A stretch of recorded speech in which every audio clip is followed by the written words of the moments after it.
Float. Enchanted Horse Retold. A tale in the Romance, a medieval fairy tale series.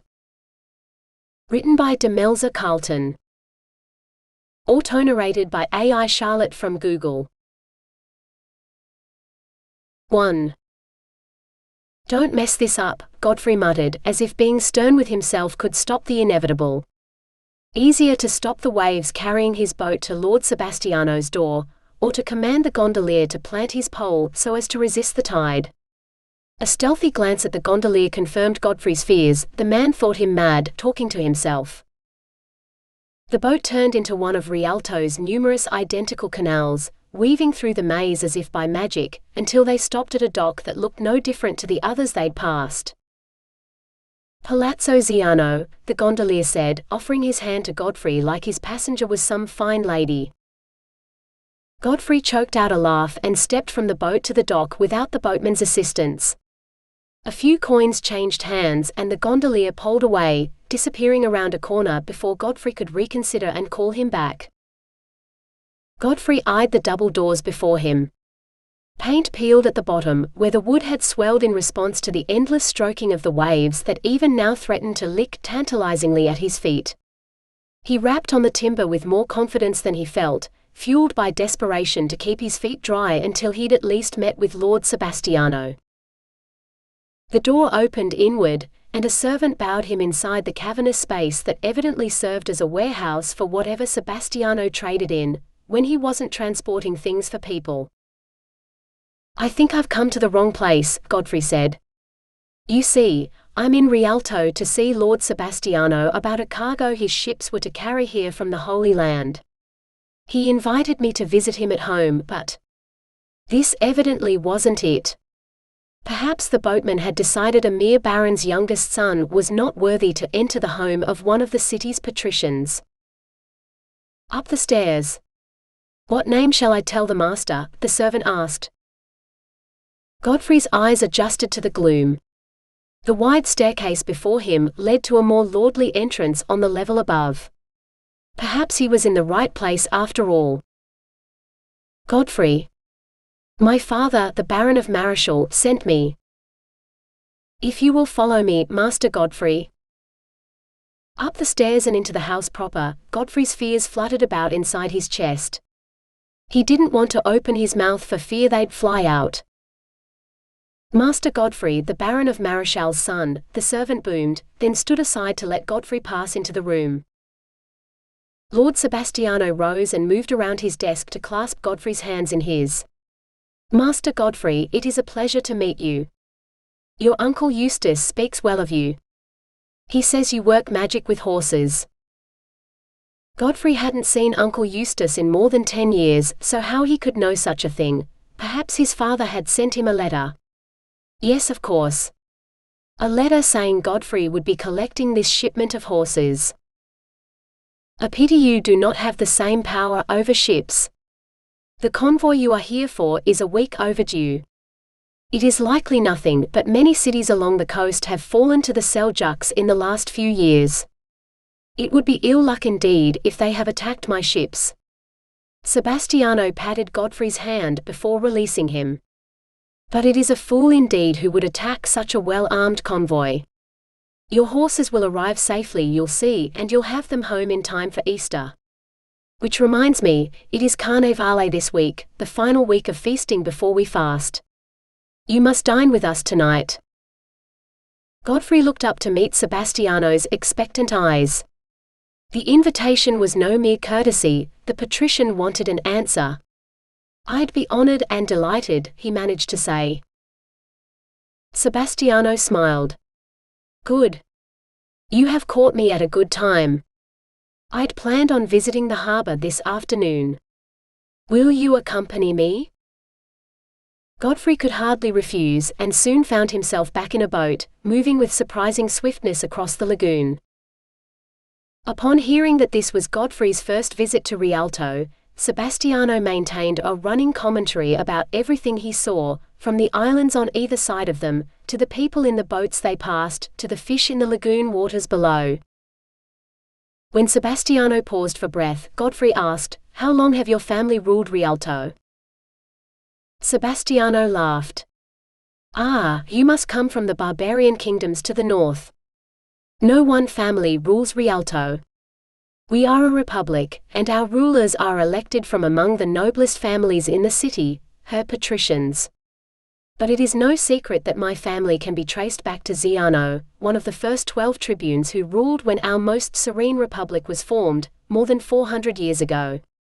We have given the city 3 dukes to date, and no doubt more will be elected in the future. A republic? Like the ancient cities, burned and conquered by the Northmen who Sebastiano called barbarians. Yet this city still stood. A city without walls as it spread across the islands of the lagoon, from the mainland to the harbor. A city so open should surely be an easy target. How does this city defend itself without walls? Sebastiano reached over the side of the boat, and cupped seawater in his hands. The sea protects us, for she is as much a part of our city as the people in it. And there is no fiercer protector than a wife and mother defending her own family. He let the water cascade down his hands, trickling back into the lagoon. And just like a man knows the body of his wife, the men of the lagoon know every channel and shoal, navigating skillfully across all the curves of the seabed. He knows her moods, her passions, and how to skim smoothly through her waves to the deep channels she opens only to him. Godfrey felt his face grow hot. Likening the cold water to a lover, he'd sooner love a corpse. Maybe madness was part of being a man of Rialto. And yet he could almost hear a woman's whisper in the waves, inviting him into her depths. Godfrey shook his head. A foolish notion. If you have need of female company while you are in Rialto, I'm sure my sons can help you find a suitable courtesan, Sebastiano said. Oh, by all that was holy! Sebastiano laughed. When I was your age, my father had already found me a bride. Are you betrothed yet, Master Godfrey? Wordlessly, Godfrey shook his head. He managed to find his voice. My older brothers are already married, with babes on the way, so there is no need for me to marry or produce more heirs. My father has had me managing the horse stud, so when Uncle Eustace was due to send some new breeding stock, he sent me to fetch them. Then after dinner tonight, my sons will find you a courtesan, Sebastiano said. When Godfrey opened his mouth to protest, Sebastiano held up his hand to silence him. You are in Rialto, a city famed for the beauty of its women. I cannot in conscience allow you to leave this jewel of a city without tasting its delights.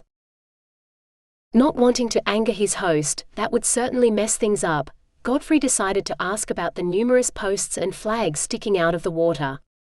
He opened his mouth. I think you are in luck, Master Godfrey. My ships have come to greet you. Sebastiano pointed. A forest of masts grew on the horizon, separating out into more than a dozen ships. Godfrey wouldn't know one vessel from another, but Sebastiano nodded with satisfaction as he surveyed the convoy coming into the harbor. By the time Godfrey and Sebastiano reached the ship they wanted, the docks were swarming with men, unloading the ships and taking cargo to smaller boats which then set off for the city. Where it would be stored in the warehouses beneath the merchants' homes, Godfrey realized, for there were no storehouses here in the harbor. And here are your horses, Sebastiano said proudly, as he led the way across the gangplank to the deck which had been turned into a makeshift stable. 6 horses occupied the deck, each as magnificent as any other animal in his father's stable. Mounts befitting a king or an emperor, who would breed countless more when they reached home. My men will take them ashore to stretch their legs, then they shall board a barge to take them to the mainland. They will be waiting for you at the Sailor's Rest, the inn nearest the docks.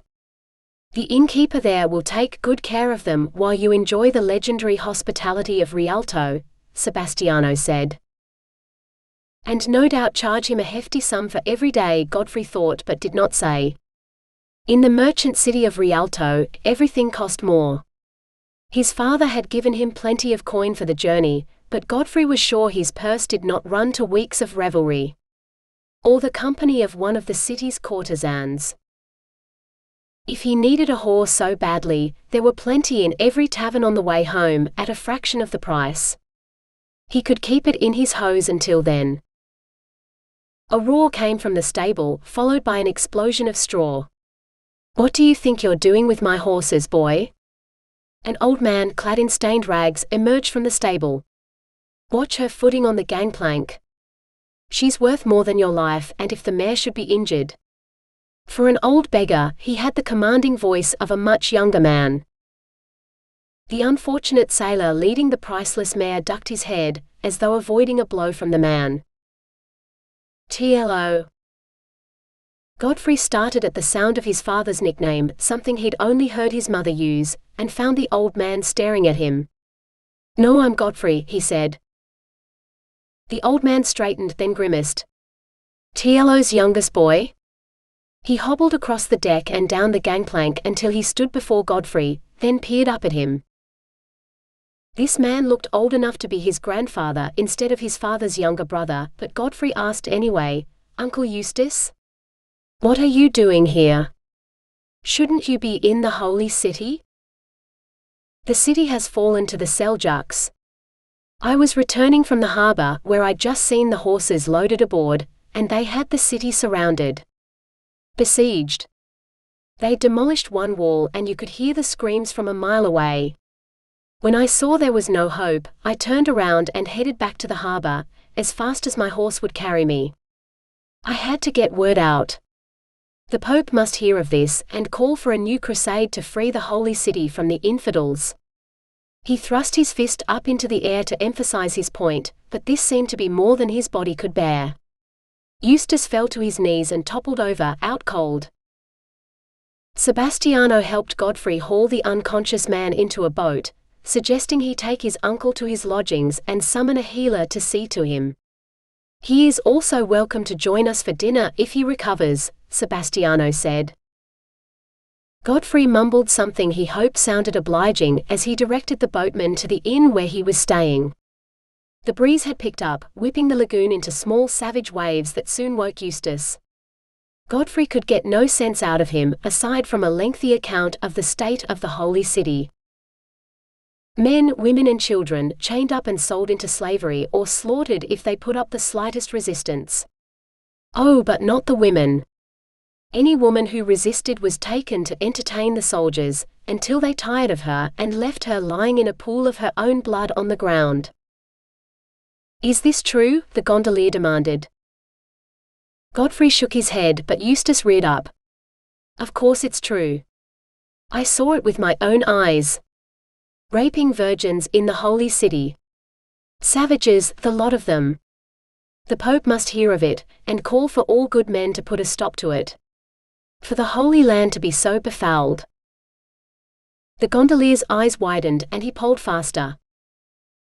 The sun was sinking by the time the healer left Godfrey's lodgings, having dressed the wounds hidden beneath Eustace's rags. He'd given Eustace a draught to make him sleep before extracting an arrowhead from one of the wounds and binding that, too. "Will he be all right?" Godfrey asked. The healer shrugged. "If I have stopped the infection in time, then yes. If one of the wounds festers, I shall return on the morrow." Godfrey paid the man, then turned to watch his uncle snoring. Amid Eustace's babblings, he'd also told the tale of his escape from the city amid a storm of arrows, some of which had found their mark in his flesh. No wonder he looked 20 years older than father instead of 10 years younger. Sebastiano would understand if Godfrey did not turn up for dinner, he was sure. The patrician would accept his apologies. But that meant staying here, watching his uncle sleep, and worrying that he might not wake. Better that Godfrey go out for a while and return when his uncle woke. Godfrey dressed in clean garb, then summoned a boatman to take him to Palazzo Ziano for the second time that day. He barely noticed the journey this time. He could not have answered whether the sun still shone or whether the waves wet him on the way, for all too soon he found himself at Sebastiano's doors. This time he didn't hesitate to knock.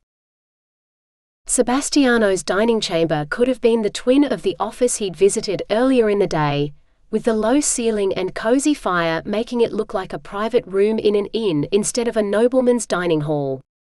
Even the table where Sebastiano sat had benches on both sides, despite sitting on a dais. "Please sit," Sebastiano said, rising. He gestured toward the seat across from him. Only then did Godfrey realize what was wrong with the room. Sebastiano sat at what would be the place of honor on his father's table, but with benches on each side of the table, he was offering a seat of equal honor to his guest, and leaving the seat at the head of the table vacant. "How is your uncle?" Godfrey blinked, bringing his thoughts back to his host and not the man's furniture. "He is resting. He was wounded. It looked like some of the enemy archers used him for target practice. The healer did what he could for him, but—" Godfrey didn't dare finish, for what could he say? That his uncle might die? Sebastiano was Eustace's friend. He would not like to hear such things any more than Godfrey wanted to say them. Sebastiano nodded gravely. "Sometimes rest and time are better healers than all the potions in the world. Followed closely by the company of one's family, for which I must apologize. I know I promised you would meet my sons, but they—" Sons? Courtesans. Godfrey had completely forgotten, yet it seemed Sebastiano had not. Did Sebastiano seriously think Godfrey would want to take some painted whore to the bed where his uncle lay dying? Copper caught the candlelight, dazzling Godfrey into blindness. When he managed to blink away the lights in his eyes, what he saw stole his breath instead. Soft copper waves floated above a sea the same shade of aqua blue as the lagoon outside, when the sun caressed the water. Her silk gown shimmered in the candlelight, cut as modestly as that belonging to some high-born matron, but the wicked fire in her eyes would have tempted the devil himself. She was no man's faithful wife. If this woman was the courtesan Sebastiano's sons had chosen, they had plucked an angel from heaven, and he would fall to his knees and beg for a smile from such a paragon. Nay, he'd offer her every coin he possessed and pledge his life in servitude. Her lips quirked, parting just the slightest bit, and Godfrey was consumed with the desire to kiss her. Kiss her until he ran out of breath, and then he might die happily. He would sell his father's horses and the clothes on his back, and then maybe, just maybe. "May I present my daughter, Lady Penelope?" Sebastiano said. Godfrey's mouth had dropped open at some point, and as his mind processed the patrician's words, horror locked his jaw so that he could not seem to close it. By all that was holy, he'd mistaken the patrician's daughter for a whore?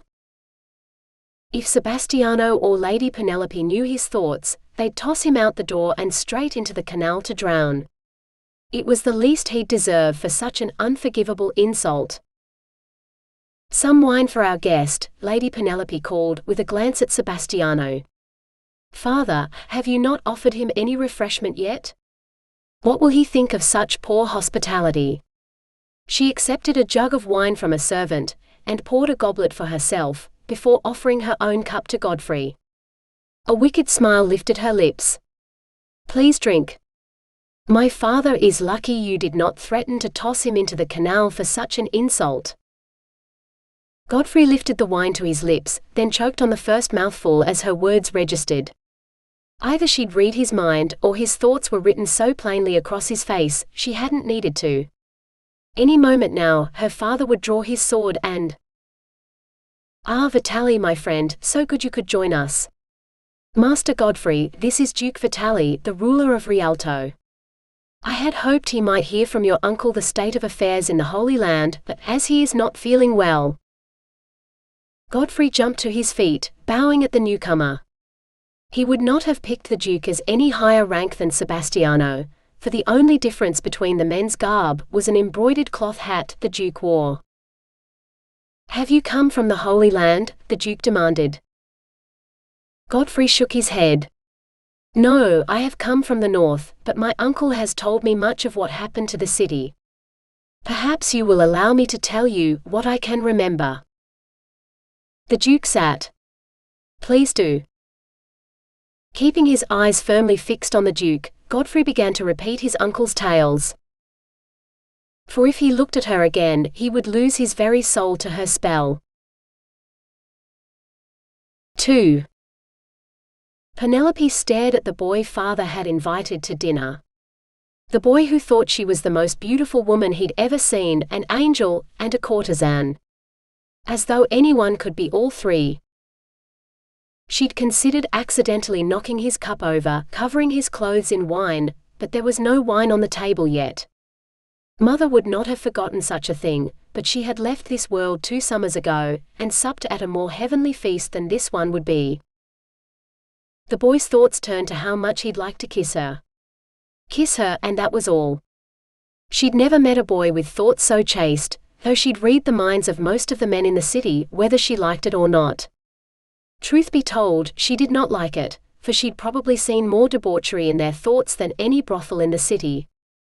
Her father would be horrified if he knew his virgin daughter could describe over a dozen ways to pleasure a man with her hands and mouth alone. And what prices the whores in town charged for such things. Luckily, her father had no idea she could read minds, and she intended to keep it that way. So she sat silently, listening to the boy's tales of war and the world outside of Rialto, and wished that one day she might travel beyond the lagoon. Though not to the Holy Land by the sound of things, where women were raped, chained, separated from their children, raped again, then sold into slavery where they were likely to never know a night alone in their own bed again. Unlike the whores of Rialto, who could suck enough money out of newly arrived sailors to take the occasional night off, often to meet lovers of their own choosing. Noblemen who might marry them or at least keep them as courtesans or mistresses, free of the street and sailors. Everyone dreamed of something, and she was no stranger to those thoughts either. This boy, Godfrey his name was, feared his dreams would be nightmares about the fall of the holy city. Things of blood and darkness. When he departed that night, he barely glanced at her, so dark were his thoughts that he'd entirely forgotten her existence. Father invited him to dine with them again every night he was in the city, and Penelope made sure to sit where she might hear him speak, though he never said a word to her. His uncle was ill, she learned, and as soon as he was well enough to travel, they would both leave. Until then, her father intended to keep the boy in his household as much as possible. She thought little of it, until she caught her brothers discussing Godfrey with their father one day. She is too young. We cannot afford it. If we hadn't sent that expedition to the northern seas, perhaps we could afford it, or if it had returned, but it's been a year and there is no word. Seeing herself in her brother's thoughts, Penelope concentrated harder. Her father had always been one for hiding his thoughts, but his words were clear enough. Your mother had already given me a son when she was her age. In this house with your wives and children, do you not think she wants to have the same for herself? But she brings nothing to the household. We take care of your business, father, bringing wealth in. What will she do but take it away to some other rival family? That was Pietro, the youngest of her brothers. He'd married a 30-year-old widow he could not stand the sight of, for the size of her dowry alone. She suspected he'd rather stick his manhood into a bag of gold and get his pleasure that way, than go anywhere near his wife. Domenico was the oldest and most reasonable, so it was no surprise to hear him say, perhaps a widower without an heir, someone who has more need of a young, fertile wife than any kind of dowry. No. I will not send Penelope into a miserable marriage, where she will be widowed young. Perhaps you should ask Penelope who she wants to marry, also suggested, trying hard not to laugh. If she has a particular old man in mind, maybe she won't be miserable. She spends all her time weaving and sewing. Maybe a wool merchant or one who sells silk, or a lace merchant, where she can learn to make Rialto's finest lace for pure profit, just like in the stories. He liked to stir up trouble, tossing out the idea more to see father's reaction than anything else, but there was a tiny grain of hope that father might accept his idea. Sending a convoy north had been his idea, and the loss gnawed at him. Enough. Father said. I will choose who Penelope marries, not any of you. Whether she marries another patrician or some patrician's son or even some foreign nobleman, the decision is mine to make." Penelope had long ago come to terms with this, though she'd raged against it as a child. Now she was more interested in her father's thoughts, in which she could see a clear picture of Godfrey. He was the foreign nobleman he had in mind. That night at dinner, she watched Godfrey, and was surprised to see how many times he gazed at her before looking away again. But he was less successful at turning his thoughts away from her. In fact, he thought about her with such ardor it was enough to warm her cheeks, though his thoughts never strayed to anything more passionate than a kiss. And the more he thought about kissing her, the more she warmed to the idea. She retired early that night, but she could not sleep. Was father seriously considering marrying her to that boy? She had to admit, she liked him better than most of the other men she'd met, but not to the point of passion or love. Her brothers and even her father might scoff at such a notion, but she'd read the thoughts of enough people to know there were love matches and marriages where passion played a big part. They were rare, true, but not unknown.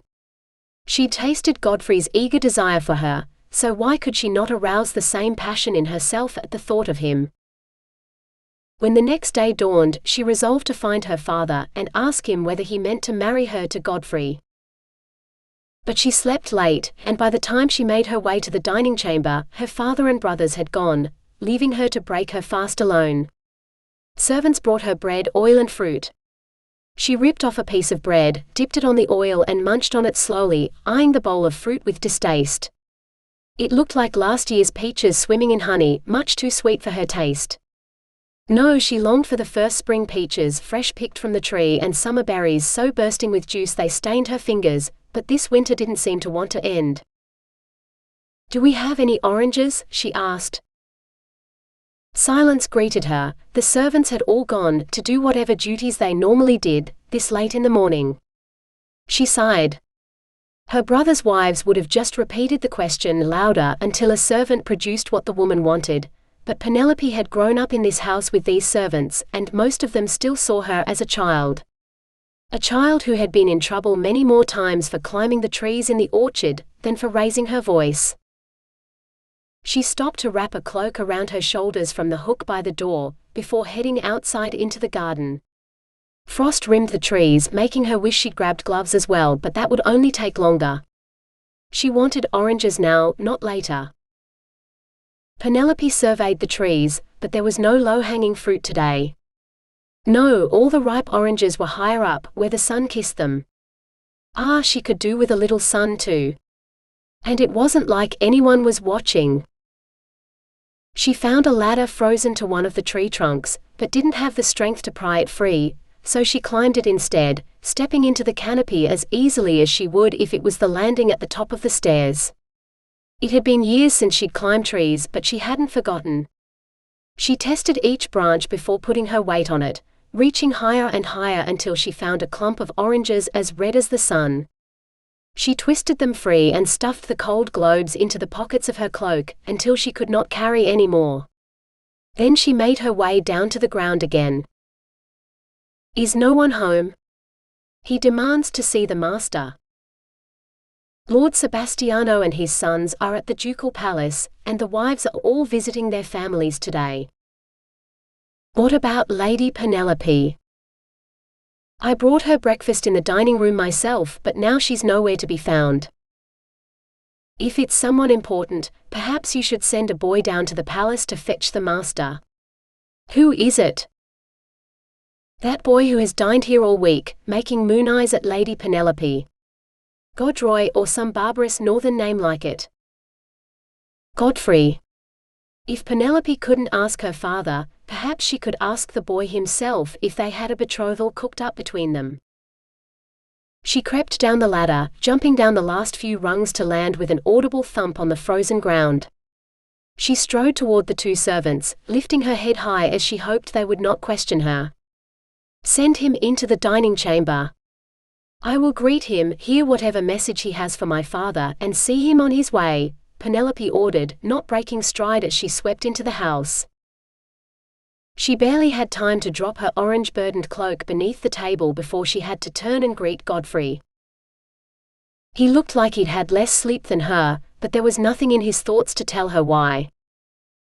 "My lady," he breathed, bowing low. The only image in his head was of her, her hair haloing her like some sort of angel with a crown of. She swore under her breath and desperately tried to comb the leaves out of her hair before he looked at her again.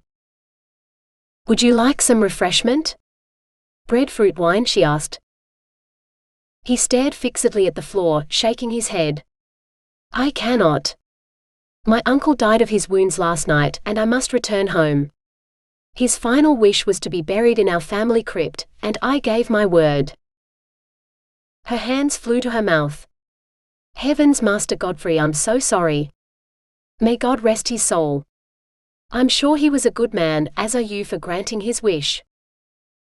He looked up in surprise. "Thank you, my lady. You are kind to say so.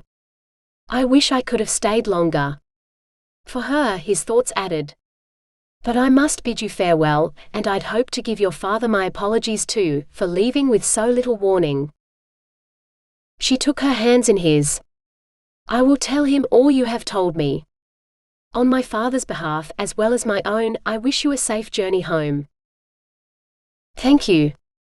I pray I will be able to return soon, for your father and the Duke both assured me that the men of Rialto will take up the crusade to free the Holy Land, and I have no doubt that once the rest of Christendom hears, thousands more will take up their swords to defend the faith.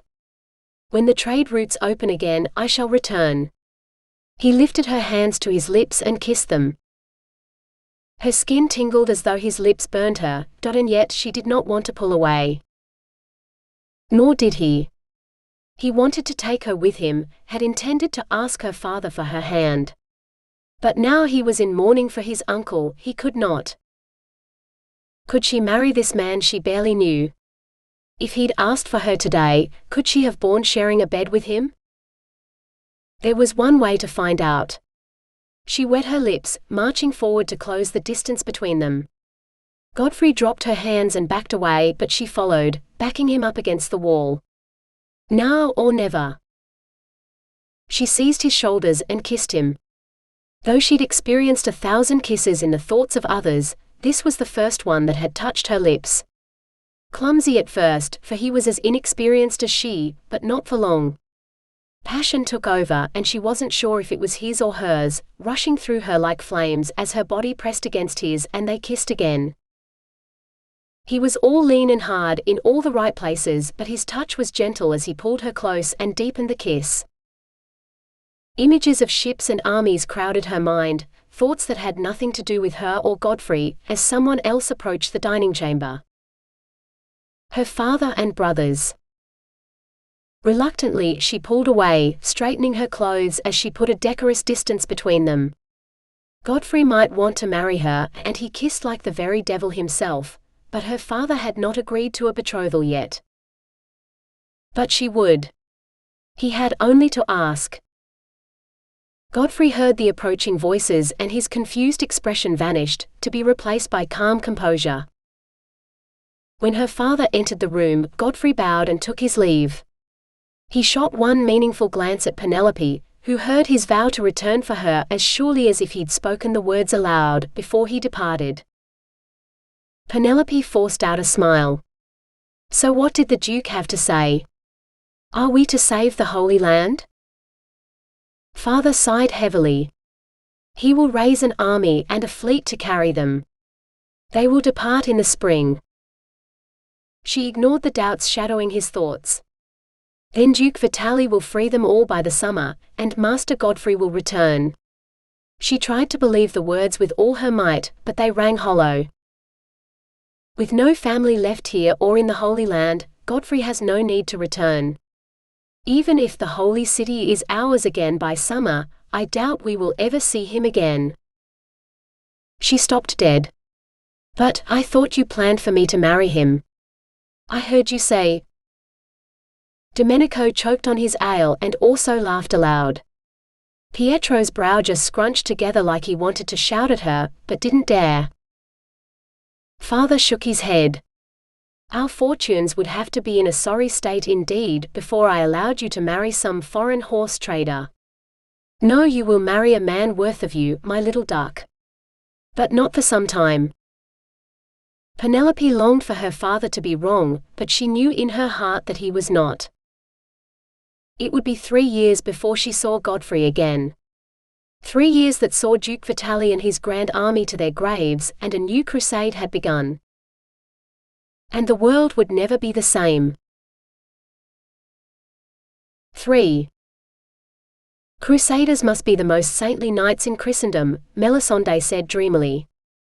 I'm surprised you aren't going to join them, now you're a knight, Godfrey. Isn't knighthood all about honor? Traveling so far from home to lay down your very life to save the holy city, so honorable you cannot help but be named a saint. More like the least saintly, father interrupted, setting down his wine cup.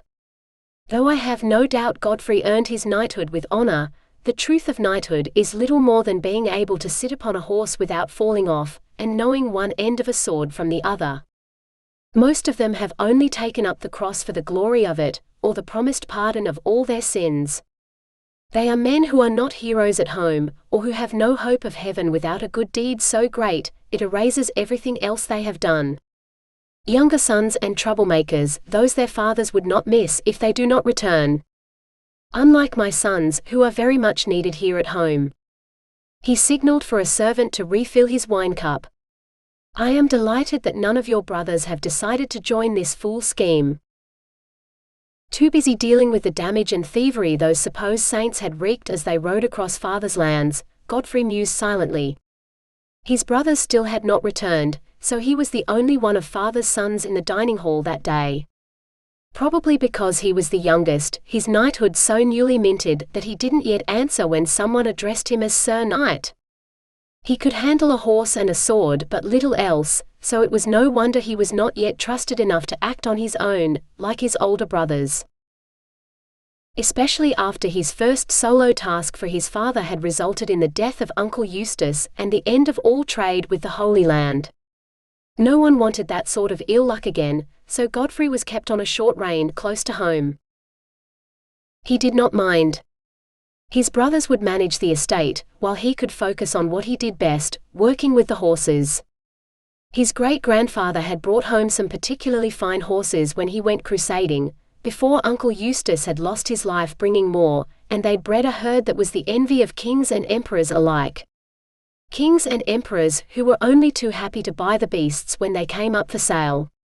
The new colt that was born last week came from 2 particularly good bloodlines. If he could train it as well as he had the beast's sisters, he would be a mount fit for a king. Perhaps tomorrow. Godfrey. Godfrey blinked, focusing on his father. Yes? Tell your sister what the crusading army has done. Fathered a bunch of bastards on as many girls as they could find, Godfrey thought, but daren't say. No, Melisande should not hear about the plague of brutal rapes that had beset their lands. He wondered what would happen when their pack of rapists met the army of Seljuk ones. All one side had to do was don dresses and hide their weapons beneath them, and victory would be assured, for the other army would be caught with their hose about their ankles. That would be a sight to see. Ah, what had father asked again? Oh, that's right. They slaughtered and ate a herd of dairy cows in the next village, nothing left, and then burned one of the wheat fields with one of their roasting fires days before harvest. Other villages have lost all their poultry.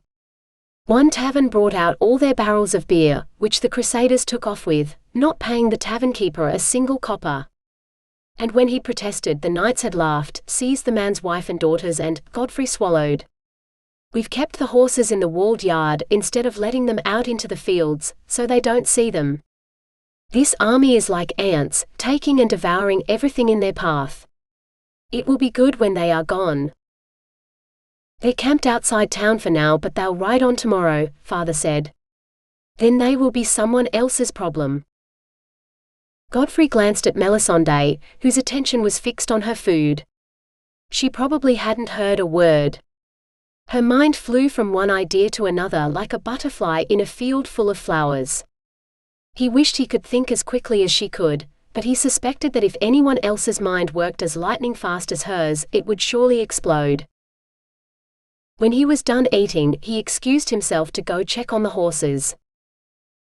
He found them restless, annoyed at having to take their turns running about the walled yard, stuck in the stables for longer than they were accustomed. Good thing he'd brought a sack of early apples to share. He took his time, giving treats and stroking flanks, whispering promises of time in the fields tomorrow, until he was satisfied that he'd calmed them enough for the night. And night it was, for darkness had fallen by the time he left the stables. Even the grooms had gone to bed. If he had any sense, he should do the same. He bypassed the great hall, taking the servants' stairs up to the family chambers. He made it halfway up before he encountered a ghost. The ghost squeaked, then lowered her white wool hood and whispered, "Godfrey. What are you doing here? Looming out of the darkness like that, you nearly made me scream and wake the whole house." "I'm going to bed." "Where are you going?" he asked. Melisande tossed her head, pressing her lips together with all the obstinacy Godfrey knew well. "If you don't tell me, I'll be forced to tell father, and he'll send men out to bring you back," Godfrey warned. Her eyes widened in horror. "Oh, don't tell father." She grasped his arm with both hands. "Swear you will not tell father, and I will tell you." "Are you meeting a lover?" he demanded, feeling foolish the moment the words left his mouth. Her expression turned thunderous. "Swear to me, Godfrey, or I shall tell you nothing." She might be his younger sister and much smaller than himself, but she made up for it in the breadth of her stubbornness. This was a battle Godfrey could not win. He sighed, exhaling from the very depths of his soul. "Very well. I swear I shall not tell father." She nodded. "I am going up to St. Michael's spire, to watch the army march out on the morrow." It was Godfrey's turn to nod. The spire was a tower on the highest point around. A monastery had once stood there, since fallen into ruin, but the bell tower remained, manned by guards from father's own men. Melisande would sleep as safely there as here at home. Perhaps even more so, for there was little to tempt the crusaders up the winding path to the mountain Eyrie. "Would you like me to come with you to protect you on the road?" Godfrey asked. She snorted. "Of course not. With your big boots clomping along beside me, everyone from the castle to the town will know there's someone on the road alone, ripe for robbing. If I go alone, no one will even know I was there." He hung his head. She had always been the stealthiest of father's children, a better hunter than any of her brothers. He suspected she had inherited their mother's gift for magic, though he'd never seen her cast a spell. "As you wish." He headed up the stairs, turning sideways to squeeze past her. Her hand against his shoulder halted him. "Godfrey." Her eyes held hurt. "You're a good and honorable knight, but you cannot protect everyone. We both know my fate will take me far from here." Yes, but father had not said who she would marry yet. Though he would soon, for she was of an age for a husband. She'd be a castle chatelaine, managing an estate as large as this one for her husband. While Godfrey stayed home breeding horses instead of heirs, and his brothers managed father's estate. "Safe journey," he managed to say before resuming his ascent. He swore as he stumbled and nearly fell. "You too, brother," he heard Melisande say from far below. 4. Sun shone on the lagoon today, turning the usually grey waters into aquamarine so clear Penelope fancied she could see the fish swimming in it. The slight warmth made her think spring might finally come to the lagoon after this cold winter. Her foolish thought was whirled away in a gust of wintry wind that had her pulling her wool cloak more closely about her. No, spring would be a long time coming, for Carnevale had just begun and it would run for weeks yet. Already the nuns greeted the day's visitors with gasps and shrieks, for most of them were masked. She stood on the island shore, away from the dock, knowing she would not receive any visitors today.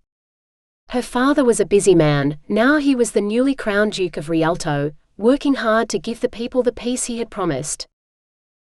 He'd granted her peace too, The day after his coronation, he'd sent her here to the convent at St. Angelo of Concordia, where she had naught but nuns and weaving to keep her occupied until she married. Or so he thought. The green cloak suits you. I'm glad you like it. So lost had Penelope been in her own thoughts, she hadn't heard his approaching footsteps, nor noticed the man in his familiar mask. At least he wasn't wearing the hat. The hat no one could clean the previous duke's blood from completely. Poor Duke Vitali, to survive war and plague, only to die on an assassin's blade as he stepped out of his own front door to go to mass. Penelope dropped a graceful curtsy.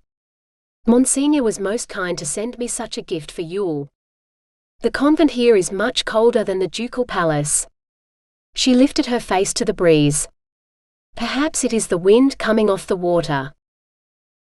The eyes behind the mask tightened in concern. If you need warmer clothes, furs, more wine, only say and it will be yours. But I cannot let you come home. It is not safe. Father feared he would be the next to fall to an assassin's knife, and he wished to spare her the sight of his mangled body. On the slim chance that his fears were realized, she didn't want to see him bathed in blood either, so she allowed him the lie. Whereas here I am so safe, the worst I shall do is catch a chill. Unless I catch a husband soon, she said. She did not need to read her father's mind to know it would not be soon. His heavy sigh told its own tale. Would you prefer to be a princess, or remain a lady here in Rialto? Father asked. No mention of Godfrey. Not any more. She should forget him, and mostly she had, except when talk turned to marriage or the need for father to make her a princess. There were no kings in Rialto. The duke reigned with his council of the wise until he died or resigned. She was the nearest thing to a princess in the whole republic. To truly make her a princess, father would have to marry her off to some foreign prince, sending her far from home to form an alliance that would help Rialto. I would prefer to be the wife of a good husband, like you were to mother, Penelope said. Off came the mask. The duke was done hiding his face. If Vitali were still alive, I might be able to give you that. But now, we are beset by enemies on all sides. If your marriage could bring us peace in but one quarter, I must try.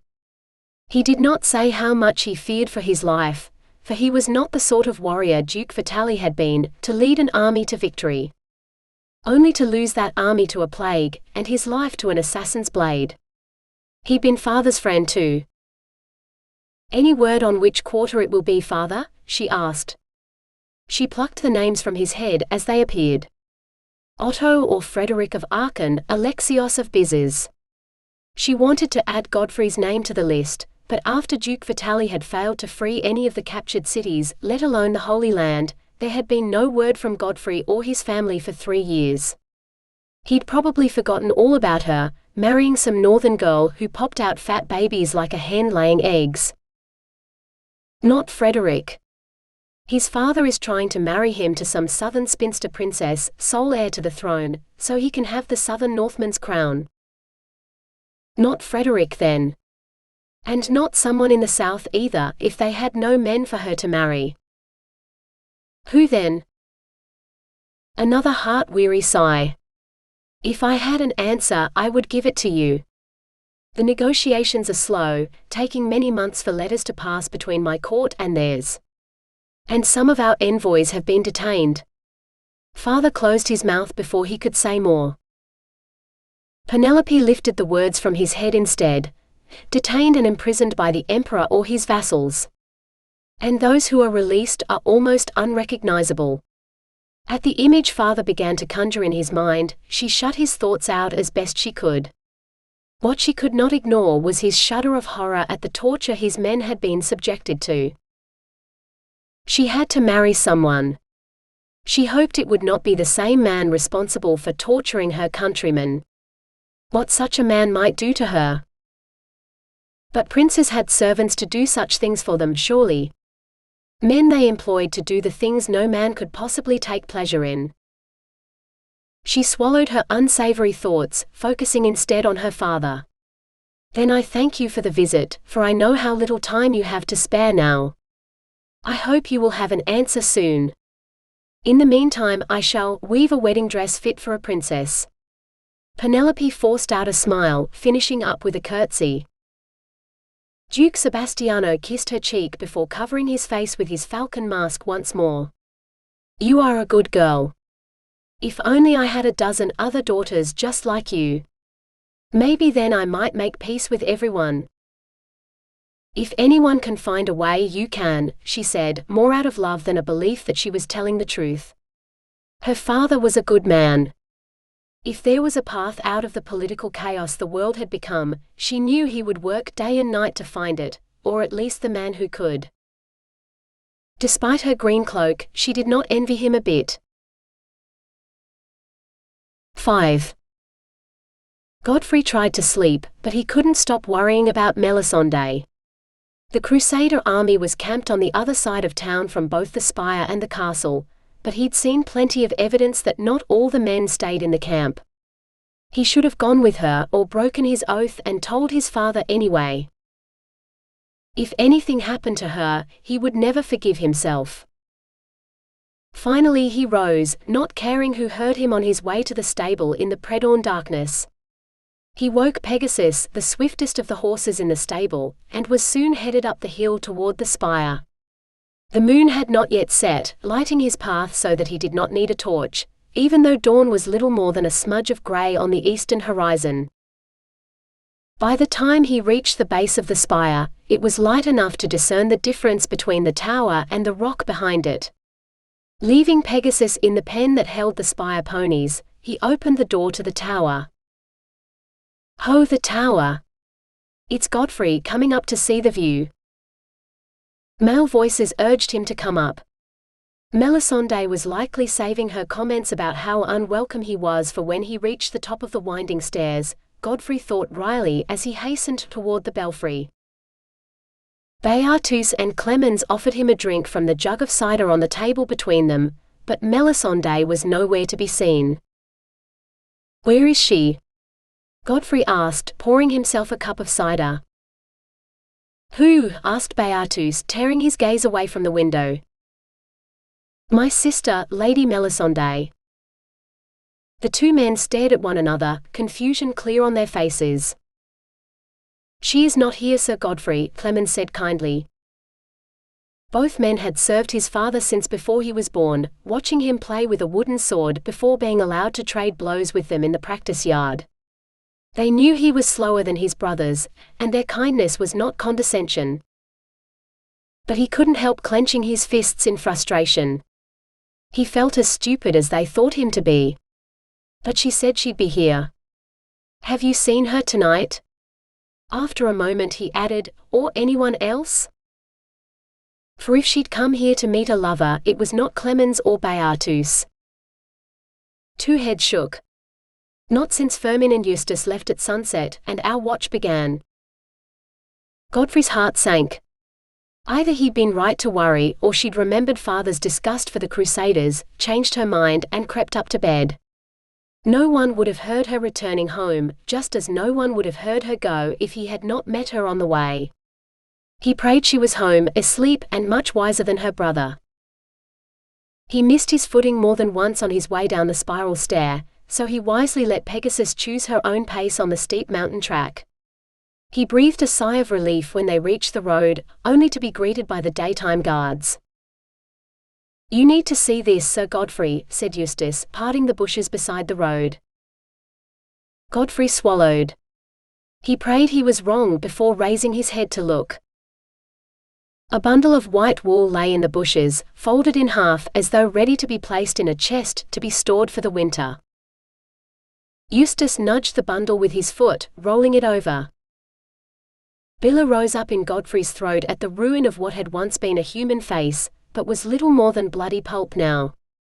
Her gown and the shift beneath it were ripped from neck to hem, and so stained in blood one might have thought the cloth was meant to be red. Eustace touched a hand to her throat. "There's no heartbeat. She's dead." Godfrey nodded, taking in the girl's injuries, for she had no modesty left to preserve. Bleeding out from the vicious cuts to her thighs and belly, she'd crawled into the woods to die after her rape and beating. Another in a long list of victims who could be laid at the Crusaders' doors. Sins they would never answer for if they freed the holy city. "Do you recognize her?" Godfrey asked. Eustace coughed. "I'd know that cloak anywhere. 'Tis Lady Melisande, whose still-room potions kept my mother alive through the winter, when everyone else said she'd never make it." "No. She was asleep in her bed. Home. Safe. Had to be." "Are you sure?" Godfrey croaked. The guards exchanged a glance, as if questioning his intelligence. Godfrey had never felt as stupid as he did right now. "It's the stars embroidered on the hem. When the weather grew warmer, Lady Melisande forgot her cloak one afternoon, and my mother did the stars as thanks for your sister's care." Eustace would not meet Godfrey's eyes. "Would you like help lifting her onto your horse to take home?" If Godfrey's thoughts had been slow before, they moved at the pace of pitch now. It couldn't be her. Yet it had to be. What he dreaded had come to pass, and it was his fault. Now, with her death on his conscience, he would be forced to break the final oath he'd made to her, and tell his father. It took Godfrey 3 tries to mount his horse, so Eustace and Firmin did not wait for an answer. The 2 men wrapped the body in the cloak, before passing it up to him. Godfrey couldn't think of the limp bundle as his sister, as he rode home with it. Father sat on the dais in the great hall breaking his fast as he gave orders for the day.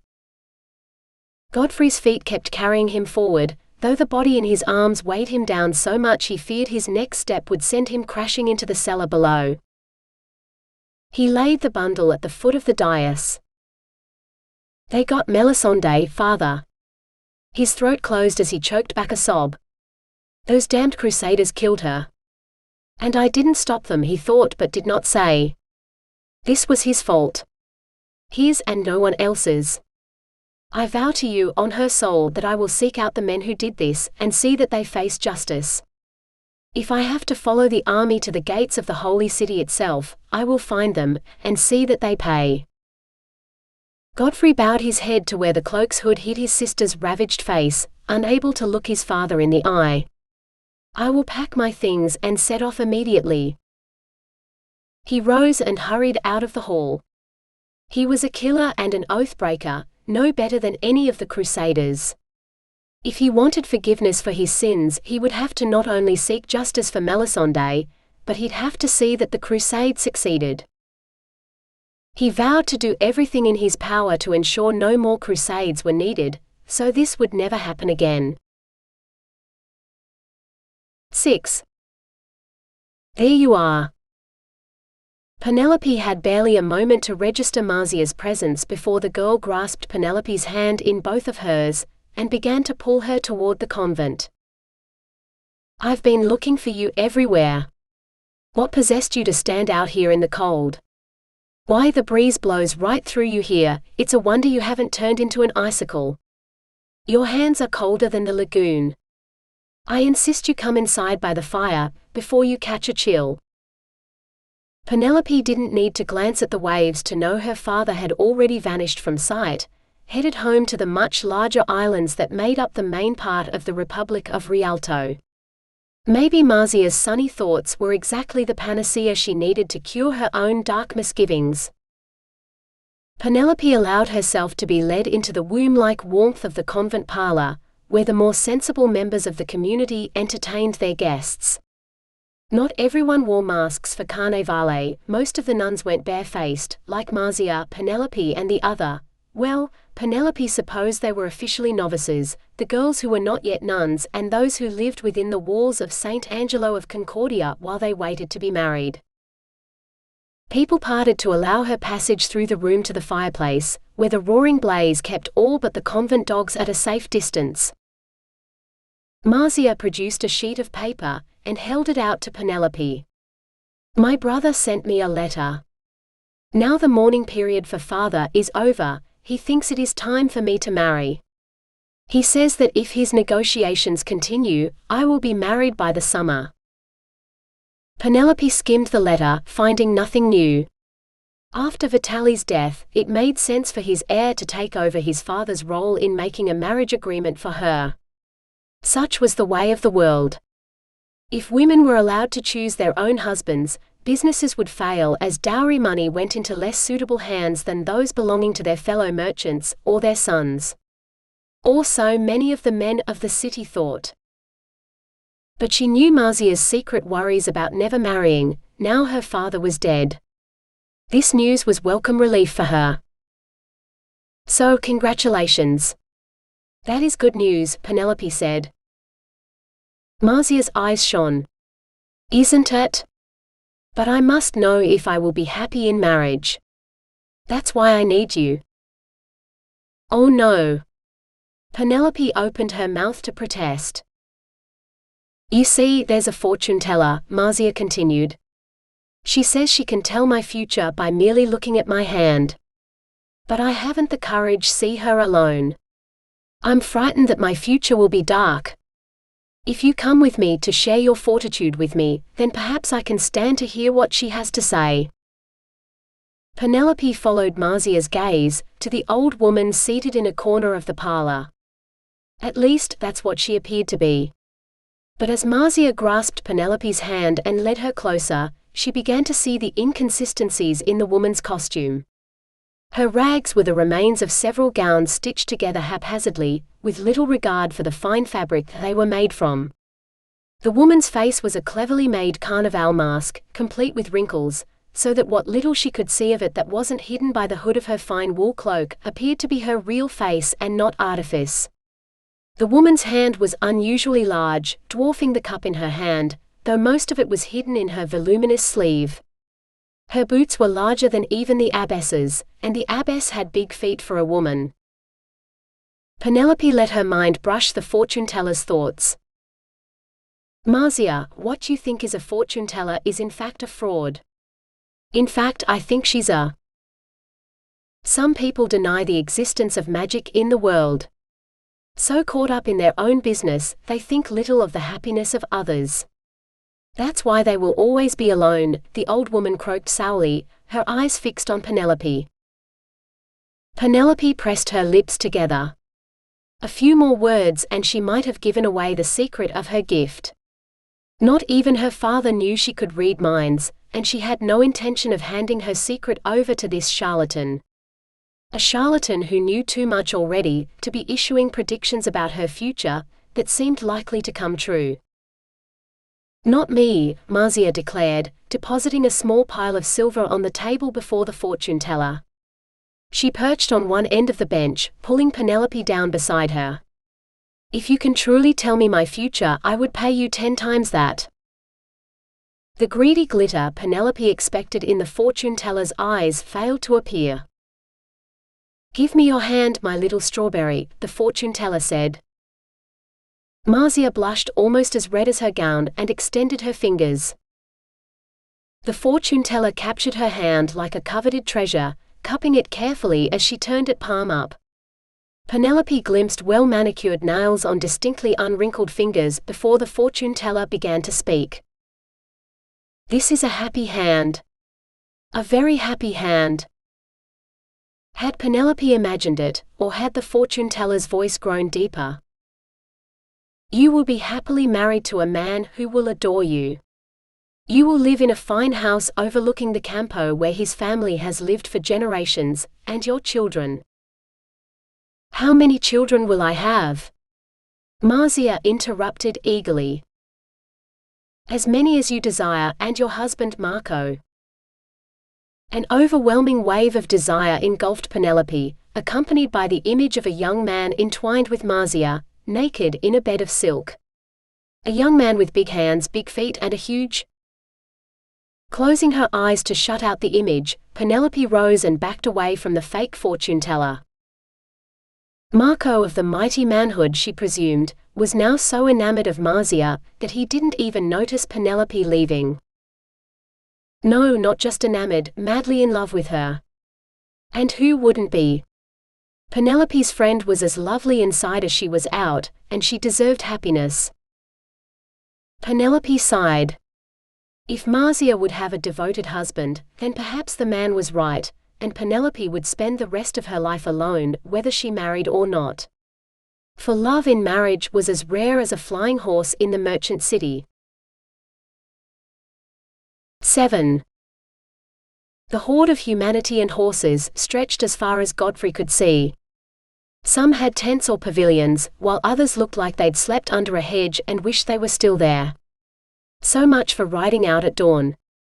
Yesterday's army had become this morning's rabble. Time enough for him to find Melisend's murderers, and bring them before his father to face justice. "What are you looking for? Did you lose your squire, Sir Knight?" Godfrey blinked. He hadn't seen the grey-clad man, leaning against a tree beside the road. "Have you seen anyone else come along this road?" Godfrey demanded. The grey man pulled a bottle from his belt, yanked out the stopper and drank deeply. He waited until he'd corked the bottle and wiped his mouth on his sleeve before he spoke. "I've seen an entire crusade, Sir Knight. Or did you think magic put all these men here?" He spread his arms wide to encompass the chaos that was the Crusader camp. Godfrey felt his face redden in embarrassment. The grey man must think him a fool, and perhaps he was right. I mean, since they made camp. Anyone who came this way, leaving the camp before returning. Likely before dawn. The grey man nodded, looking thoughtful. "I'll ask you again, Sir Knight. Who are you looking for?" Godfrey blew out a frustrated breath. "I don't know. I found a girl's body by the road, and I'm looking for the man who killed her." For a moment Godfrey thought the grey man looked relieved, but his expression shifted as quickly as breath in the breeze. Perhaps he had only imagined it. "You're looking for men with blood on their hands. Take your pick then, Sir Knight. In this army there are none without sin. You need but cast the first stone, and you shall surely hit a man who has killed." Godfrey didn't have time for this. He slid down from his horse and seized the man's shoulder. "Cease your mockery, man. A girl is dead, and she deserves justice. Will you help me or no?" The grey man brushed him off, meeting his eyes like a man who knew he was Godfrey's equal. The thickly woven wool beneath Godfrey's hand had told him this was no common labourer. "If you have any honour, sir, I beg you. Tell me what you know. The girl did not deserve her fate, and honour demands I find the men who deserve death more surely than she did." The grey man gave a sharp nod. "It's Zoticus, without the sir. I'm no knight, nor do I wish to be. Too much throwing your weight about and riding whatever can carry you, willing or not. The men you want to speak to are the leaders of this rabble, knights all. Sirs Enguerrand, Guiscard, Onfoy and Roland."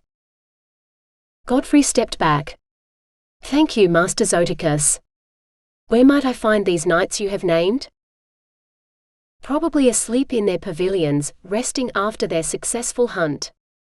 For if they were awake, the men would be already on the march, obeying the barked orders from their betters." Zoticus cupped a hand to his ear. "Hark, but I do not hear them. Best you leave before you do. Go and see the girl gets a decent burial. You may be sure she died in battle, think of it as an honourable end." Godfrey shook his head. "She must have justice. I must find the men who did this to her and bring them before my father, so he can judge and punish them for their crimes." "And what do you think their army will do? At a word from one of these knights, every man among them will fight. Do you have an army that can defeat them?" Zoticus raised his eyebrows. "Are you such a formidable warrior that you could strike all four of them down before they can utter a word?" Godfrey was under no illusions about his prowess with a sword. He was too slow to be much of a match for anyone. Even Melisende could beat him in the practice ring on occasion, so swift and nimble was she. But if she had not managed to fight her way free from 4 armed men, Godfrey had no hope. "I do not fear death, but I cannot die until justice is served." Godfrey moistened his lips. "There must be a way." Zoticus winked. "Oh, there is, Sir Knight. But you might not think it honorable for such a noble knight like yourself." He closed his eyes. "I seek justice, for I have no honor to speak of until she is avenged." Godfrey swallowed. "How can I make them pay for what they have done?" Zoticus lowered his voice. "Even the most combat-hardened knight cannot defend against everything in the heat of battle, especially the blow that comes from an ally. No one need ever know the enemy blow was struck from within their own ranks. And in battle each knight leads his own men, they will not know the fate of the others until the battle is over." Godfrey stared at him, trying to puzzle out all possible meanings of the grey man's words. "You mean I should befriend them, ride with them until we ride into battle against the unbelievers, and then assassinate them? Hardly honorable, but then whoever had killed Melisande had no honor either. They were all damned together, but it would all be for Melisande. Unless this man was lying and he or someone else had killed his sister. What if it wasn't them?" he blurted out. Zoticus smiled, but the expression seemed as grim and grey as his tunic. "It will be many months before we reach the Holy Land, and maybe even longer before the first battle begins. If you ride with us, you will soon see what sort of men they are." Godfrey nodded. From what little he knew of him, Zoticus gave sound advice, though the grey man could not be more than a few years older than Godfrey himself. "Good," Zoticus said. "When battle begins, I shall find you. Enguerrand and Roland are mean fighters, and you might have need of another blade to help you in your quest." He held out his arm, one warrior offering assistance to another. Godfrey clasped it. "Thank you, Master Zoticus." He rode on through the camp.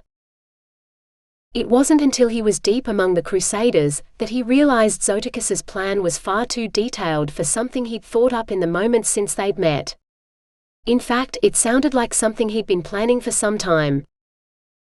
Zoticus had some stake here too, which he had not chosen to share. It mattered not. The men who had killed Melisande would pay for it, and that was enough for Godfrey.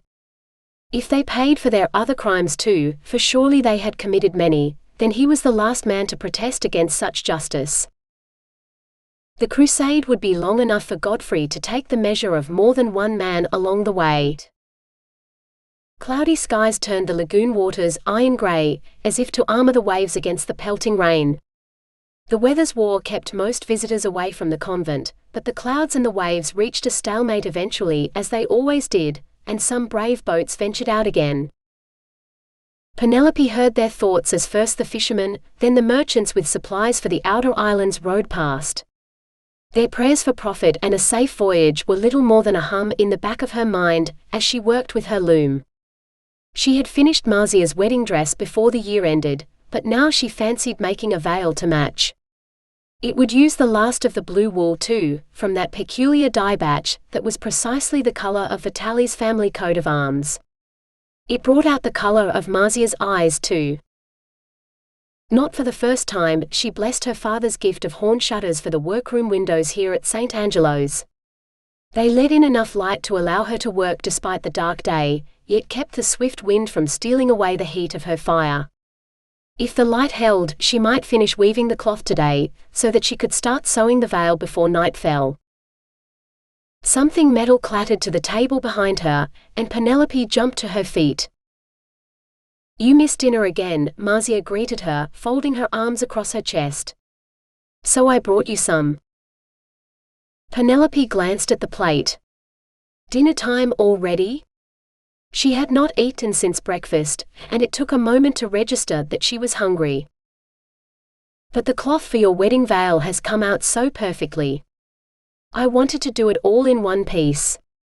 Penelope waved at the sea of blue on her loom. Marzia looked longingly at the cloth. "For me?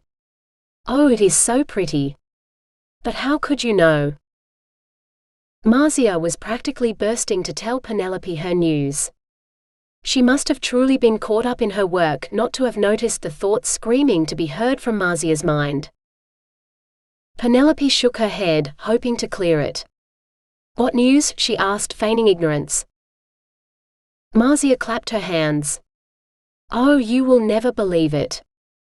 My brother came to visit me today, and with him he brought my betrothed. A handsome young nobleman called Marco, just like the fortune-teller predicted. He had been intended for the church, but after his father and brothers died in battle under father's command, he was forced to take over the family business and to find a wife. He did not wish to marry father's daughter after what happened, but my brother persuaded him to come here to meet me and, oh, you won't believe it. The moment he saw me, he fell in love." At least Marco the fake fortune-teller hadn't lied about that. Perhaps there'd been a little more lust than love, but there was nothing wrong with a man lusting after his wife. And when that wife was Marcia. "Of course he did," Penelope said, moving from her loom to the chest by the window. "So it's probably past time I gave you this." She opened the chest and lifted out the blue gown she'd spent most of the winter working on. "It's a bit plain, but as you're so much better at embroidery than me, I thought you'd prefer to do the fine work yourself, or at least tell me what you want so I can attempt it." Marcia's eyes shone with tears as her shaking hands reached for the gown. "It's beautiful. I've never seen any cloth so blue. Except for the silk scarf you gave me at Christmas. Cut from the same cloth as the gown. Let's see how well it fits," Penelope suggested. Not bothering to summon a maid, Penelope helped her friend out of her overdress and into the blue gown. She laced it up with eager efficiency, wanting to see if she'd judged the cut correctly. With Marcia's small breasts, cutting it too low in the front would expose far too much flesh. As it was, perhaps a ribbon across the neckline in white or silver would help. "Can I see?" Marcia asked. Penelope blinked, annoyed at herself for not thinking. She lifted her hand mirror out of the chest and angled it so that Marcia might see what she looked like. "It's perfect," Marcia breathed. "I thought it would make a lovely wedding dress," Penelope said carefully, tweaking the skirt so it caught the light just right. "Along with the veil." Marcia's face fell. "Oh, it would, but Marco's family are prolific lace makers, and his family's wedding gift to me is an entire chest of lace. If I don't wear it to the wedding, it would be a terrible insult to his mother and sisters, and they would hate me. I could not bear it if—" "What color is the lace?" Penelope interrupted. "Like fresh cream. I confess that when he first opened the chest, I thought I was looking at a cake," Marcia said with a laugh. "A little at the neckline, perhaps at the sleeves and at the hem, and if there was enough, edging the veil too. Marcia would not need embroidery, with lace edging her gown. If there was enough lace, perhaps she could lay it over the veil, letting the blue peep through the design." "Can you show me?" Penelope asked. "Yes, it's in my sleeping chamber. But you'll have to come with me, for the chest is so large I cannot hope to lift it." Marcia extended a hand. Penelope took it, letting her friend pull her out of the workroom to where she kept a king's ransom in lace. "Yard after yard of the stuff, enough to edge this gown and make another one entirely. Or—" Penelope lifted an armload of the linen-cut work lace and offered a prayer of thanks for the talent of Marco's mother, as she draped it over Marcia's head. "How about a veil of trailing lace cut like a cloak, so that it fans out behind you when you walk, but pinned open here and here?" Between Marcia's shining eyes and her own rising satisfaction, Penelope was soon so wrapped up in her work, she had no need to worry about suitors or marriage or anything in her own future. Her thoughts and her hands were filled with the most beautiful wedding gown Rialto nobility had ever seen, on the sweetest bride any man could ever marry. 9. Godfrey woke with a groan, his head throbbing like someone had cleaved it in two. If they hadn't, he wished they would, so it would stop hurting so. But there'd been a girl, her clothes so full of holes you could see her skin beneath, blue from cold in the night air, her eyes enormous with fear as Sir Enguerrand and his unholy trinity of bastards as cruel as he was encircled her. Her clothes had likely been perfectly serviceable before one of them, Sir Roland most likely, had tried to grab her, and the cloth had torn as she tried to get away. By the time he'd arrived, the knights had started tearing her clothing away in tiny pieces, not caring when their blades nicked flesh. Godfrey had downed Guiscard with one punch, but then Enguerrand and Omfoy had been upon him, and Roland had vanished. Godfrey had seen Roland again for barely a moment, before blackness had engulfed him. Now there was no sign of the four men or the girl.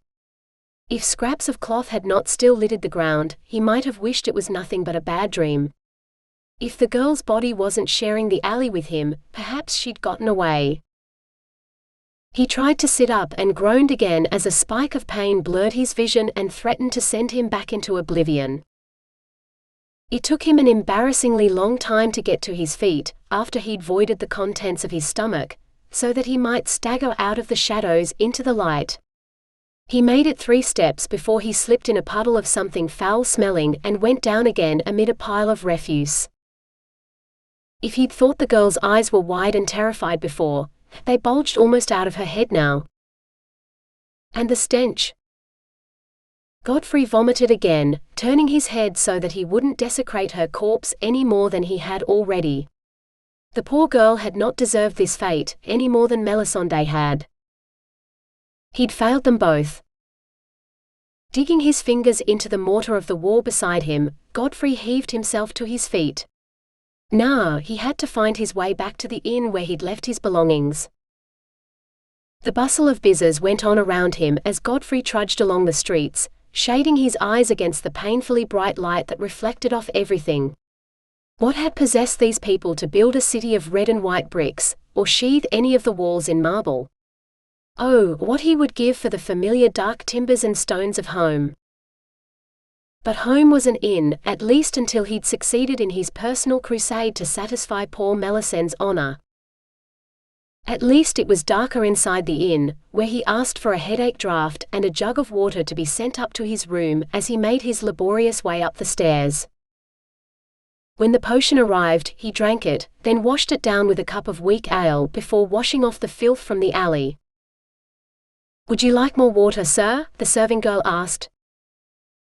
Godfrey looked up, surprised to see the servant had stayed. She'd been quick bringing the potion too.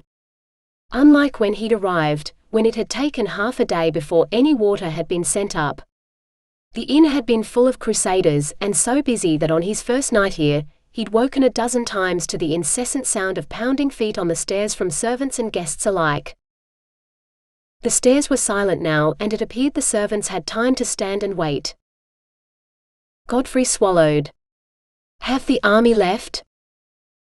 Her head bobbed. "Yes, sir. They left 3 days ago." 3 days? He'd been unconscious that long? No wonder the girl's corpse had smelled so awful. She'd been dead for 3 days or more.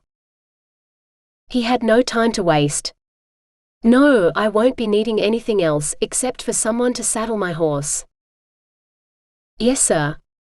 The servant curtsied and left. Godfrey stripped off his filthy clothes and donned a fresh set, then buckled on his leather armor. If he had to ride fast through lands the army had already raped, there would likely be plenty of unhappy inhabitants only too happy to attack a lone knight who'd fallen behind. 10. Godfrey reached the inn-yard before his horse. Perhaps the maid had forgotten to relay his request to the grooms, or been waylaid, he told himself. Or the stable hands were lazy. At home, neither he or his father would stand for such sloth from stable hands. After paying more than a stable hand's monthly wages to the inn to keep his horse for the few days he was in the city, Godfrey had no intention of tolerating slothfulness here. Especially when every moment counted, if he wanted to catch up to the army again. "Ho, the stables!" he shouted, then winced as the sound seemed to ring in his still tender head. The potion wasn't working properly yet. He repeated his greeting a little more quietly as he crossed the threshold. He'd never entered a stable so silent, except when the horses were all out in the fields. But even then, the stable hands would be mucking out the stalls, filling the stable with the sounds of scraping shovels and swishing brooms. A quick peek into the first stall told him why. There was nothing but fresh straw and water. Every stall was the same, from one end of the cavernous stable to the other. No wonder his horse wasn't saddled and ready for him, if they'd had to retrieve Pegasus from some field outside the city. Perhaps it would be faster for him to go to Pegasus. A brief search revealed the grooms sharing a jug of ale outside the kitchen door. "Where is my horse?" "A silver coin to the man who can take me to him," Godfrey said, holding up the coin. The men looked at one another before a boy blurted out, "But sir, there are no horses here." "No horses for nigh on 3 days. 'Tis like a holiday, blessing us for taking such good care of the holy Crusader knights." "More like the devil has tempted you into laziness, for I am a knight, and without my horse I shall not be able to reach the Holy Land," Godfrey said grimly. "I left her here in your care. I would have returned sooner, but some rogue set upon me in an alley, attacking me from behind, and left me for dead. Now I have returned, I need my horse to rejoin the army." All Melisend's honor was dead, along with his. It was worse than Rialto. Would his bad luck never end? "What did your horse look like, Sir Knight?" one of the older grooms ventured. "We do not have your horse, but maybe we can tell you who stole him." "Her," Godfrey corrected. "Pegasus would have been the finest horse in your stable. Perhaps the finest horse you have ever seen, for not even the Emperor has one of our horses yet. She is grey, so pale you might think she was white, and as fast as the wind when she begins to run. Why, a man lucky enough to ride a mare like her might think he was flying." The groom paled, and muttered swearing came from the others. "A pale grey mare, you say? Such a rare beast was in the stables until 3 days ago, when Sir Roland insisted she be saddled for the journey. There was a loud argument in the square between Sir Roland and Sir Enguerrand over who owned the horse as right of conquest, or some such knightly thing.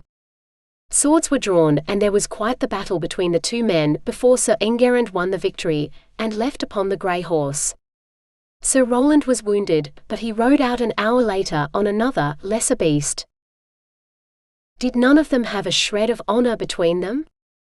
To leave a fellow knight unconscious in an alley, then steal his horse, even if Melisande were still at home safe, Enguerrand and his pack of rogues would deserve to die.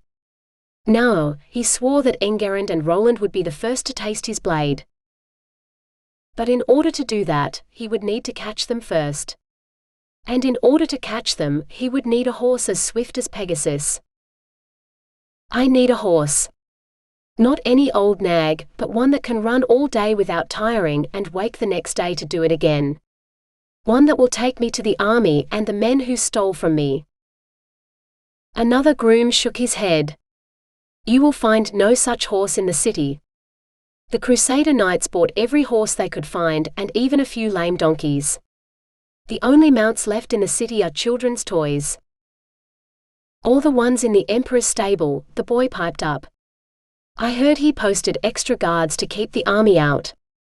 My brother's a guard at the palace, and he said—" One of the older men hushed him, but not before Godfrey had time to think it sounded much like the guards they'd set on his own stables at home. And if the Emperor did not yet have one of his family's horses, perhaps he would like to. In exchange for the loan of one of his own. Any other time it was the sort of bargain Godfrey could never consider, but with Melisend's honor at stake, a horse was a small price to pay. Even Pegasus. Godfrey flipped the coin to the boy. "To buy you all another drink, in thanks for your help, if you will all swear to it that the fight between Roland and Enguerrand was over my stolen horse." The men swiftly swore that they had witnessed the events themselves, just as the first man had told it. Godfrey nodded, then headed for the palace, and his only chance to make good on his vow. He might not be the best fighter, but he knew the horse trade. All he had to do was convince the Emperor to part with the best horse in his stable, in trade for a far superior animal when Godfrey returned. Simple, surely. 11. Even without the dress, Marsia would have been the most beautiful bride the people of Rialto had ever seen. Glowing with love for her groom, her face rivaled the sun itself, surrounded by a firmament of lace clouds upon a dreamy blue sky. If Penelope was even half as happy on her own wedding day, she would consider herself blessed indeed. Marsia grasped Penelope's hands and refused to board her gondola unless her friend came with her. "I'm so nervous," the girl said. "What if he changes his mind and doesn't want to marry me?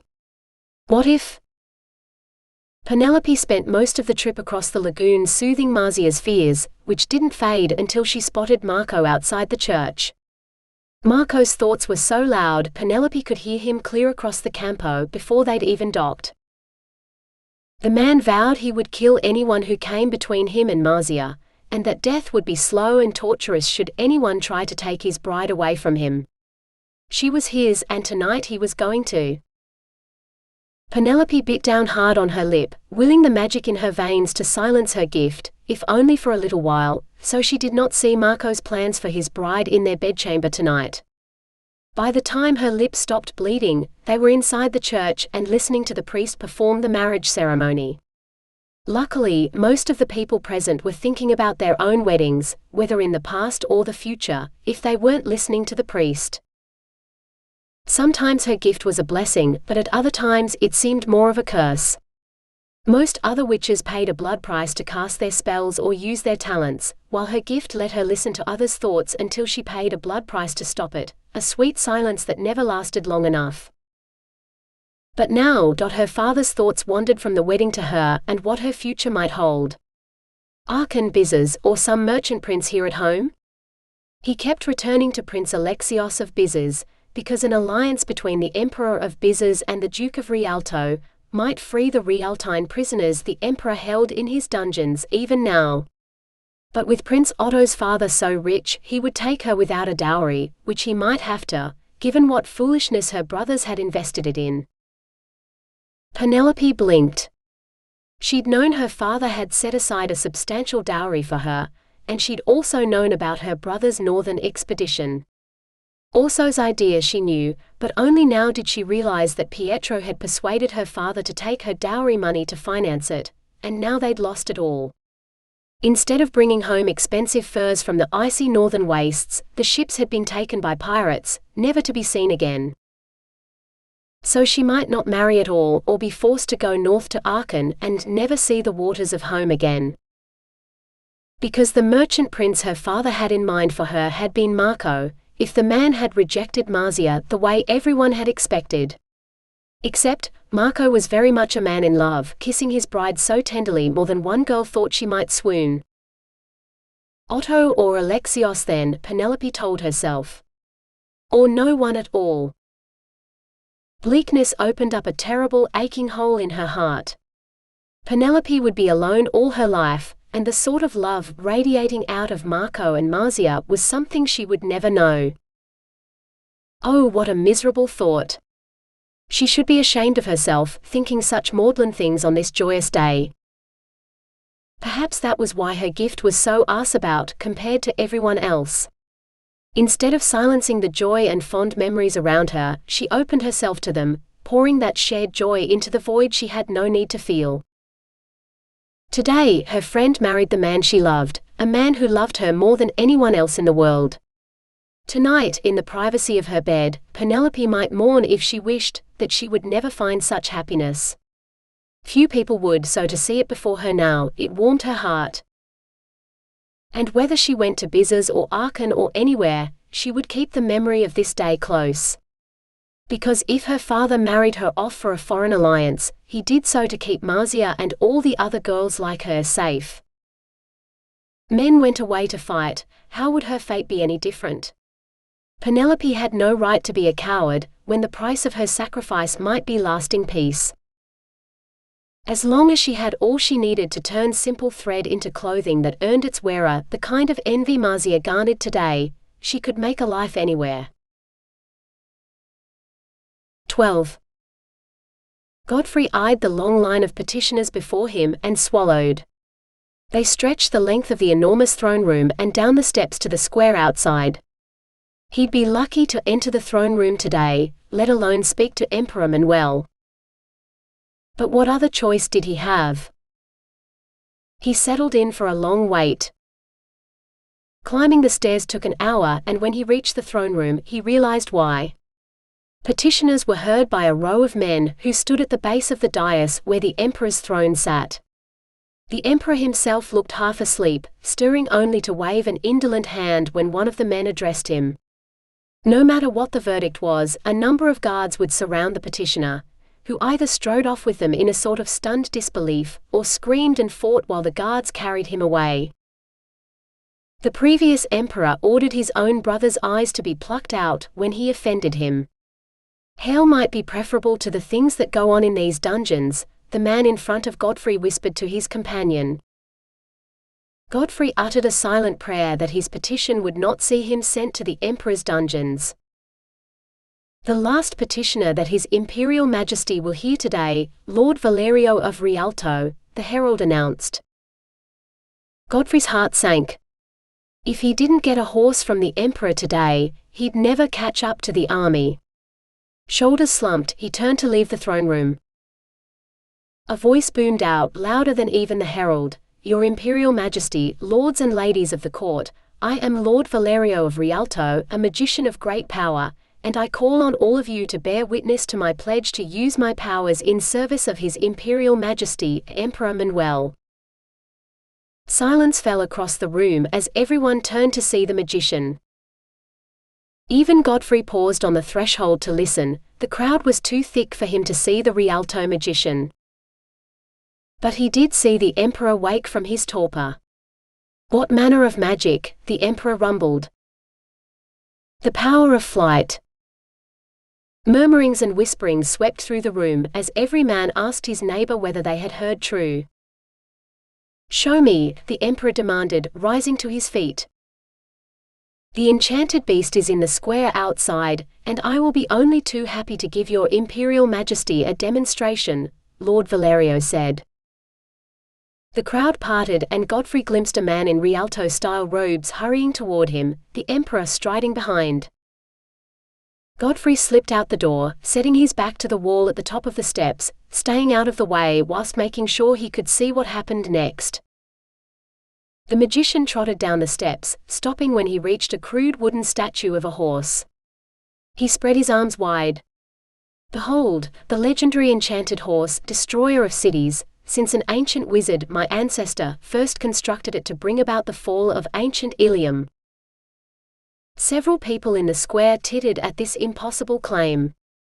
The thing barely looked like a horse, and even Godfrey knew it could not be the horse that brought about Ilium's doom.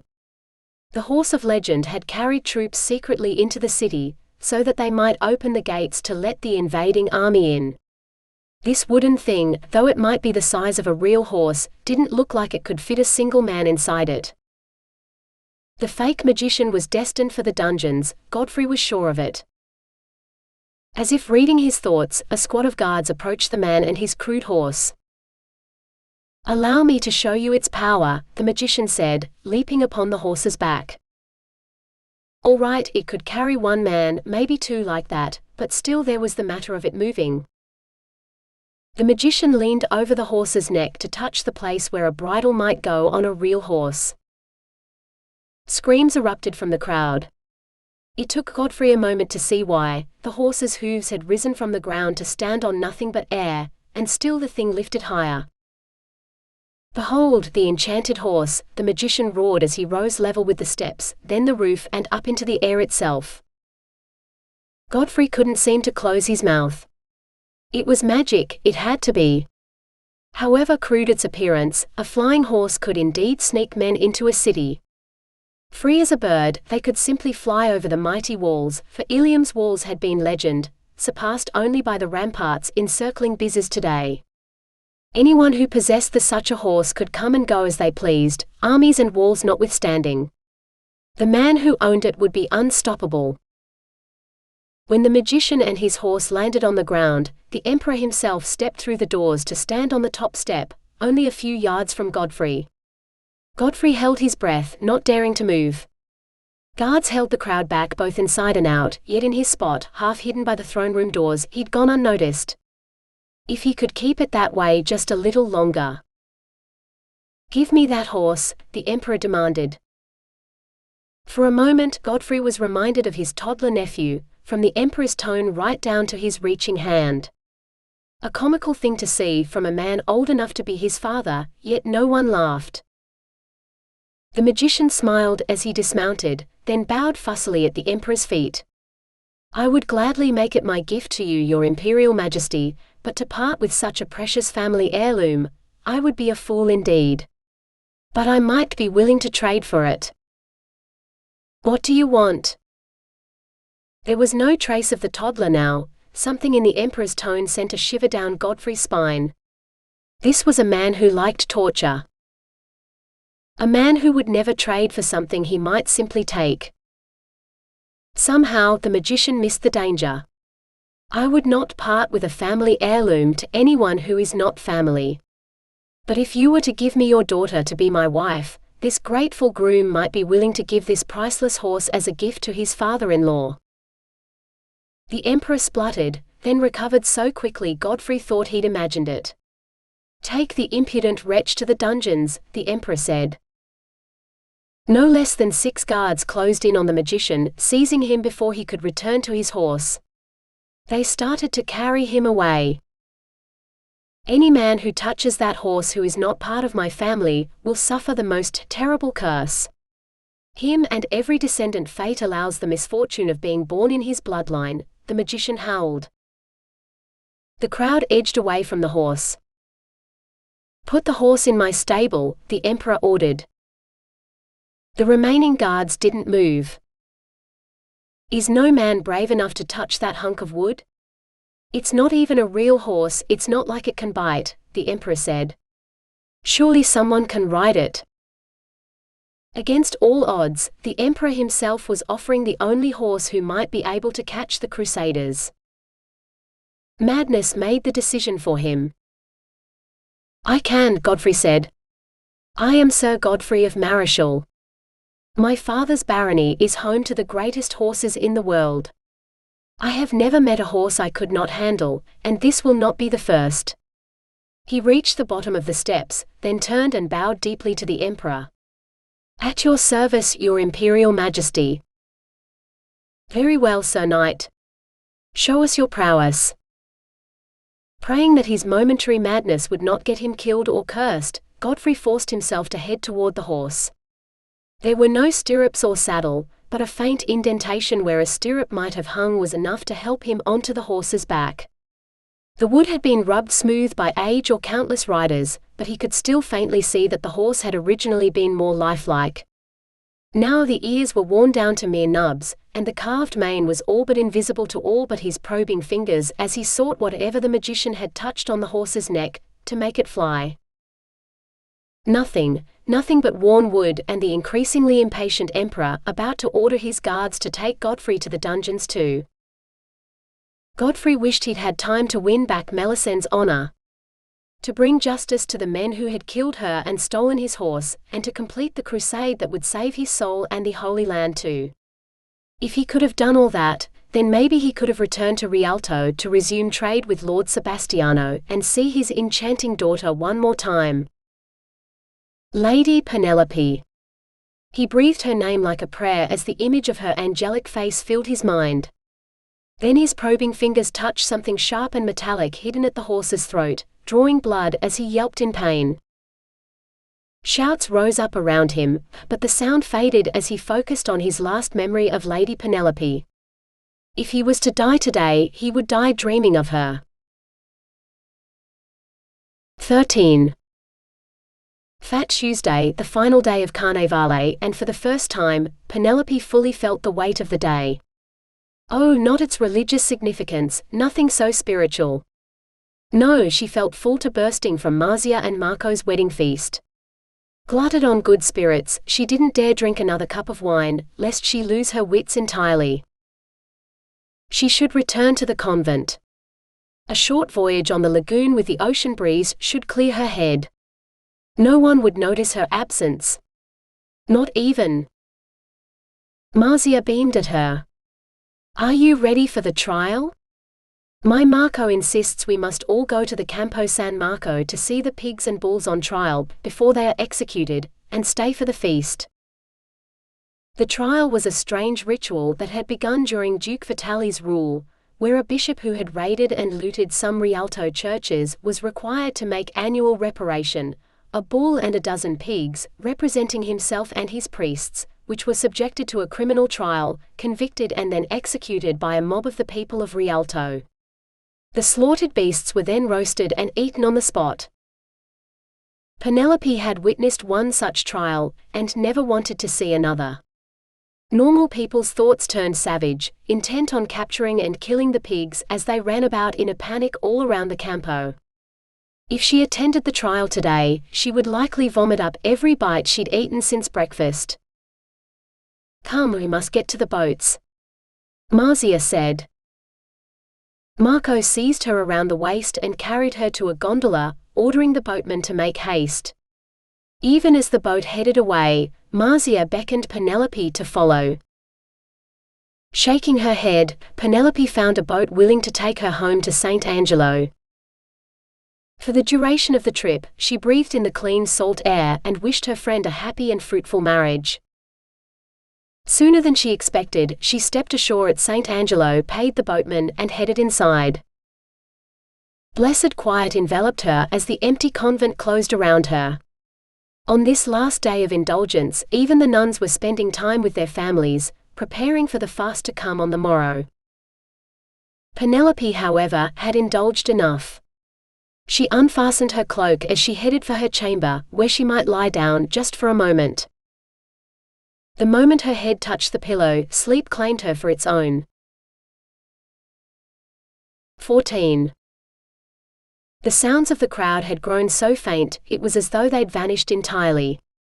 Or maybe it was the rushing in his ears, blocking out all other sound. The pain potion had worn off, and Godfrey's head had begun throbbing again.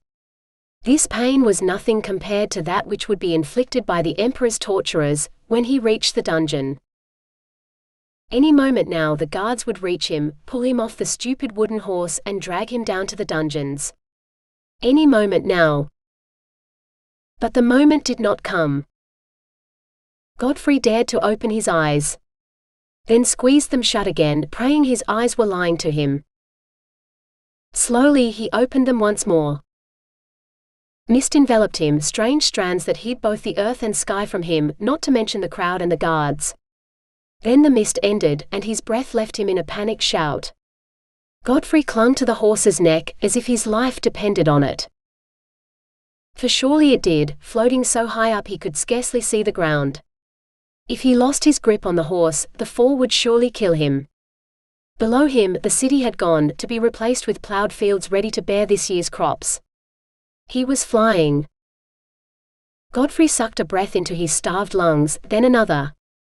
A cloud bank loomed ahead of him, and he watched in wonder as it enveloped him like wet fleece, soaking him to the skin. He'd always imagined clouds as fine, fluffy things that would feel like lamb's wool, but the reality was far more chilling, like bathing in the rain. When moisture started dripping down his back, he pulled on his helm in the hope that some of the water would roll off it instead of under his tunic. Hunching against the horse's neck, he peered below. The cloud thinned occasionally, giving him a glimpse of fields and a small town, but not the city of Bizzers or any sign of the crusading army.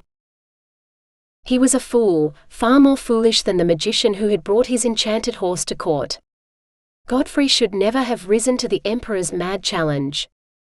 Instead, he should have headed home to beg his father's forgiveness for yet another failure. Then settled into his life at home, taking care of the horses. Never to leave his father's estate.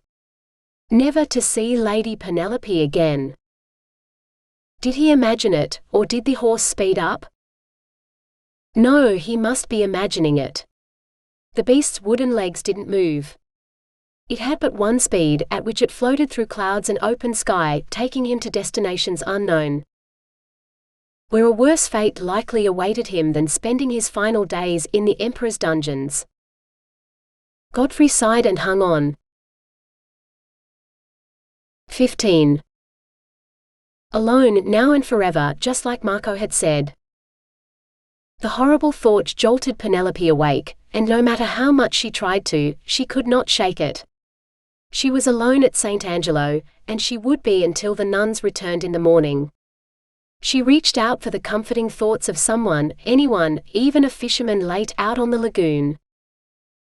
A screech of outrage and an angry image of something in the sky was the first thing she found. Penelope almost laughed. No, she was not alone. The abbess had left her monkey here in its cage, where the beast raged at its sworn enemy, a sea eagle who nested on the sandbank off the end of the island. If she strained her ears, she thought she heard the eagle's answering shriek. As long as she lived on St. Angelo, she would never be alone. While she'd slept, darkness had fallen, so she lit a candle and carried it down to the kitchen. With a day of fasting tomorrow, there was no need for the cook to set bread to rising, but the smell of old yeast haunted the room, reminding her that she'd missed dinner. Penelope headed to the buttery, where the morning's milk stood in pails, the cream floating on top, waiting to be made into cheese on the morrow. She drank a cup, then ladled another to take back to the kitchen with her. She sliced up a spice sausage, likely the last she would taste until Easter, and found some of the morning's bread and a dish of oil to dip it in. It would do. She finished her supper, then washed it all down with a third cup of milk. Anything but wine. Full and yawning, she headed back to bed. 16. A chill had settled into Godfrey's bones, yet still the horse flew, showing no signs of stopping. The sinking sun sent a shiver of alarm through him. Without the sun to warm him, he might freeze to death. But he could neither stop the sun nor land the horse, so on he flew, growing colder and colder, as his mind grew more and more sluggish. He thought he smelled the salt of the sea, but he could not be certain. Perhaps he had only dreamed it. Like he dreamed a fire and a hot meal and a soft bed instead of the hard horse beneath him. A seabird's shriek penetrated his doze. No, not a seabird, it sounded more like an eagle than a gull. An eagle deprived of its kill, like when a shepherd saved a lamb. But there was that sibilant sound behind it, like the river rushing past, or waves breaking on a beach. The bird shrieked again, answered by the almost human screech of what could only be a monkey. For no human could make such a sound, unless they were rendered so insensible from pain that they forgot whatever words they might once have known. The horse bumped against something, a jolt Godfrey felt through his bones. He lost his grip on the horse's neck and felt himself sliding, toward his death far below. He scrabbled for a handhold, but the smooth wood slipped beneath his fingers, slick from all the clouds he'd passed through, and he was falling. The impact knocked the breath from him. For a moment Godfrey thought he was dead, but air ripped into his lungs and he felt grass between his fingers. The wind down here had not lessened. If anything, it had grown stronger, making him wish more than ever that he'd brought a heavy cloak with him. He crawled blindly in the dark until he found a spot where the wind could not reach him. There he curled up and drifted off into an uneasy sleep. 17. The sky had barely begun to lighten in warning of the coming dawn, when the abbess's monkey started screeching again. Swaying softly, Penelope rose. She eyed the hearth where a fire was laid, ready to light, but that would take too much time. Instead, she donned her thickest hose inside her fleece-lined boots, wrapped a cloak over her woolen dress, and headed out into the orchard. At least she'd remembered her gloves this morning, she thought, as frost crunched beneath her boots. The orange trees glowed in the first rays of dawn, placed as they were on the southeast corner of the island. A good thing too, for she hadn't brought a lantern. She filled a basket with ripe oranges and brought it to the monkey cage. The creature was a Barbary ape, the abbess had told her, brought by ship from the lands far to the west, and it only slept in the cage when the abbess was away. The abbess called it Paz for the golden color of its fur, and it was fond of fruit. This was the first time Penelope had ventured close enough to call it anything, or to feed it, but she cut an orange in half and held it out to the creature. Paz snatched up the orange in one hand, but it kept pointing with the other as it screeched even louder. Penelope followed the direction of its pointing finger, weaving between the trees and shrubs until she reached the edge of the orchard. Sure enough, she spotted the sea eagle perched at the ape's eye level when he sat in his cage overlooking the trees. But only as she rounded the last berry bush did she fully appreciate the bird's new perch. It looked like a giant flotsam horse, thrown up by the tide to stand upright on the grass. Its time in the water had worn it smooth, so the oak it must have originally been made of had turned shiny black. How long had it drifted, riding the waves, until it made landfall here at St. Angelo? She stepped forward to lay her hand on the horse's nose, and the eagle took flight with an affronted shriek, which the monkey drowned out with a rant of its own. Magic moved beneath her hand, coursing through the horse like blood. Someone particularly powerful had crafted the creature, which must have been almost lifelike before the sea had claimed it. Yet the magic remained, thrumming with more power than she possessed. She bit her lip, concentrating on the magic. The spells upon it had been cast by an enchanter, a man who had fought in many battles with both wits and sword, who wanted an end to war. A home, a family. A much-loved wife. The longing was so strong she could almost taste it, though the man was not here. She took her hands off the horse, yet the ghost of longing remained. Almost as if the man was a ghost himself now. She sighed and became aware of the monkey, now punctuating its screeching by banging on the bars of its cage. Hungry for another orange, most likely. She picked up the basket and headed back to the cage. An armored man stood beside the bars, staring at the monkey. Penelope hefted the orange, assessing its weight. She'd thrown stones at gulls as a child, to scare them away from the fisherman's catch, and her aim had been true. An orange might not do more than bruise the man, but it was all she had. Step away from the monkey. The abbess does not take kindly to thieves or men who come to St. Angelo uninvited, Penelope warned. The knight whirled, his eyes dark pools within his helm. Pools that she could not read. Nor his thoughts, which were a whirl of confusion still fogged by sleep. He held up his hands as if in surrender. Some night, if he feared a woman. But no, there was no fear in his mind. Some pain from a long ride, dread of disappointing some ruler, all wrapped in that confusing fog. Who are you, and what is your business here? Penelope demanded. A girl might never rule Rialto, but she knew the effect of an imperious manner, and she had learned from the best. I don't know where I am. There was a horse. She jerked her head toward the beach. You mean the wooden one? With magic? An enchanted horse, he muttered, pulling off his helm as he shambled toward her. No, toward the horse, she realized as he headed past her without pausing. You didn't answer my question, she shouted after him. When he ignored her, she threw the orange at his back. It hit with a satisfying smack between his shoulder blades.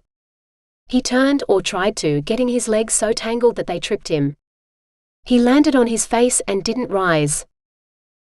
Swearing again, Penelope approached him, confident that she would hear any threats in his thoughts before he had time to act. He was well muscled from his knightly training, or whatever it was that such men did. He had the strength to overpower her if he wished. But right now, his thoughts were not of violence at all. If anything, he wanted to curl up and sleep. You can sleep later. Perhaps the nuns will treat whatever wounds you have. But first you must answer my questions. Now get up. He merely groaned. Not good.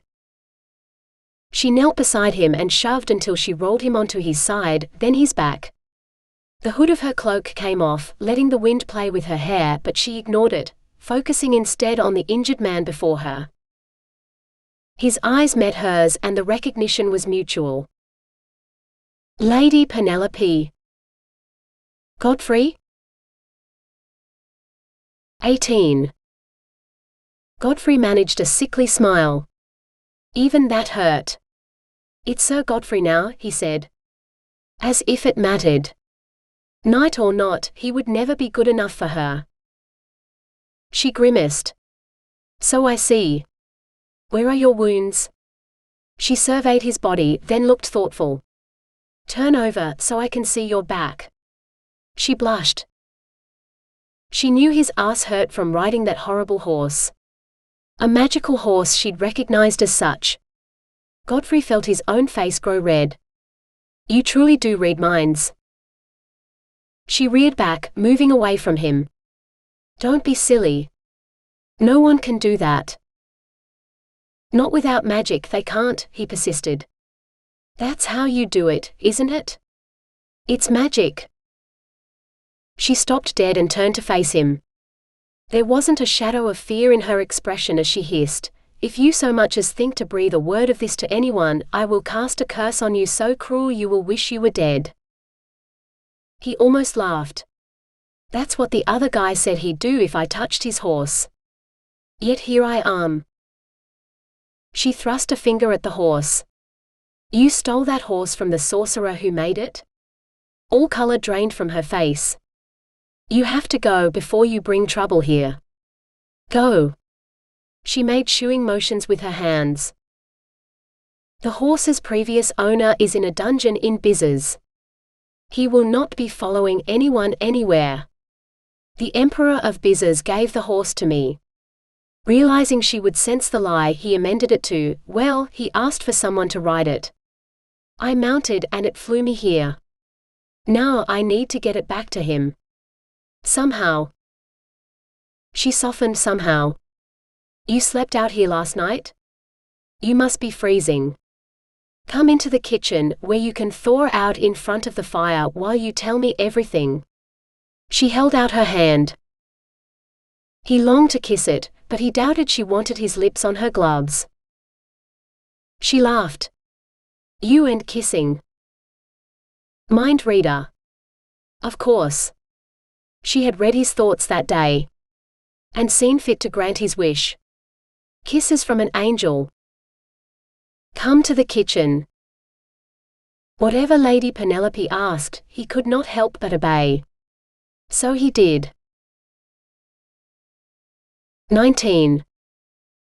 It wasn't until she had Godfrey seated beside the kitchen fire, wrapped in her cloak, that she remembered her cooking skills were non-existent, and there were no servants in the kitchen to help her. But there was bread, and she knew where the cheeses were kept in the buttery. Oh, and she still had most of the oranges she'd picked. They would do nicely in some mulled wine, and even she could manage to make that.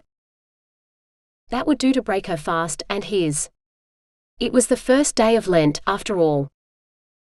She peeled and sliced the oranges, dropping them into the small pot she'd used for this purpose more times than she could count.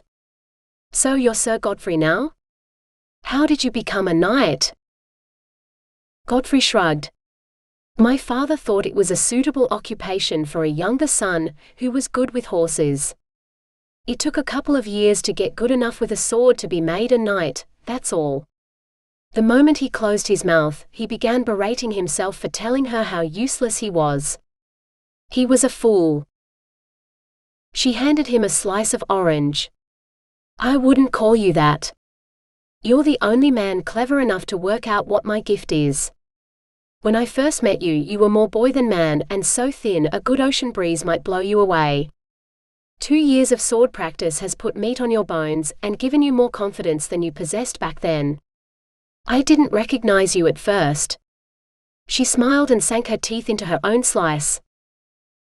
He sighed. You will think me a fool when I tell you what I have done. We all do foolish things at times.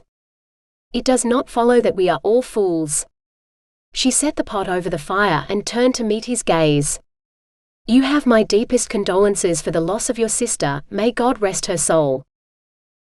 Something broke in him then, releasing a torrent of images that told a far more tragic tale than the words spilling out of him. The marauding crusader army, finding his sister, joining the crusade, and waking in Bizzes. The loss of his favorite horse. Tears coursed down her cheeks as she tasted his despair, as he suffered blow after blow. A lesser man would have given up, but not Godfrey. She finished straining the wine and poured 2 cups. So you lost one legendary flying horse, and became the unexpected owner of another. Godfrey shook his head. No, that thing out there belongs to the Emperor of Bizes. I have no doubt he'll want it back, though I have no idea how to manage that.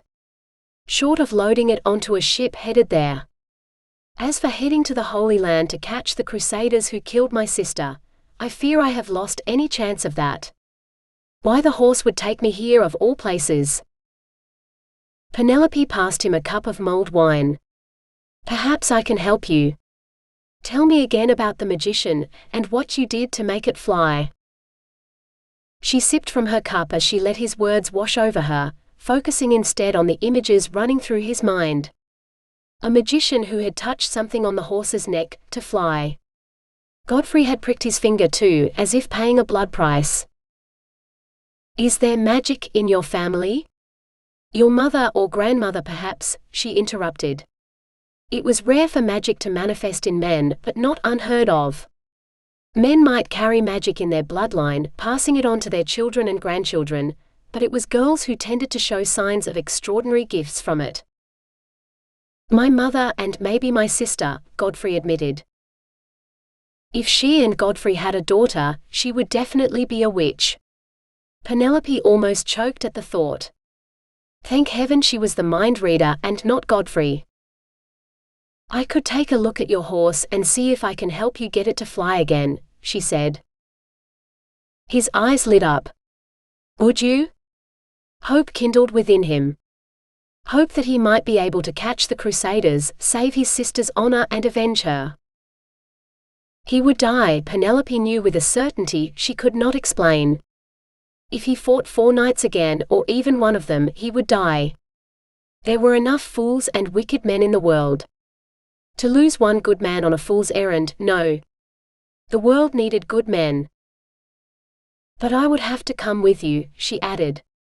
The moment the words left her lips, she wanted to take them back. She could not leave Rialto. Her father, her friends, the nuns here at St. Angelo. His eyes widened. War is no place for a woman. If you knew the things the infidels have done, or the Crusaders.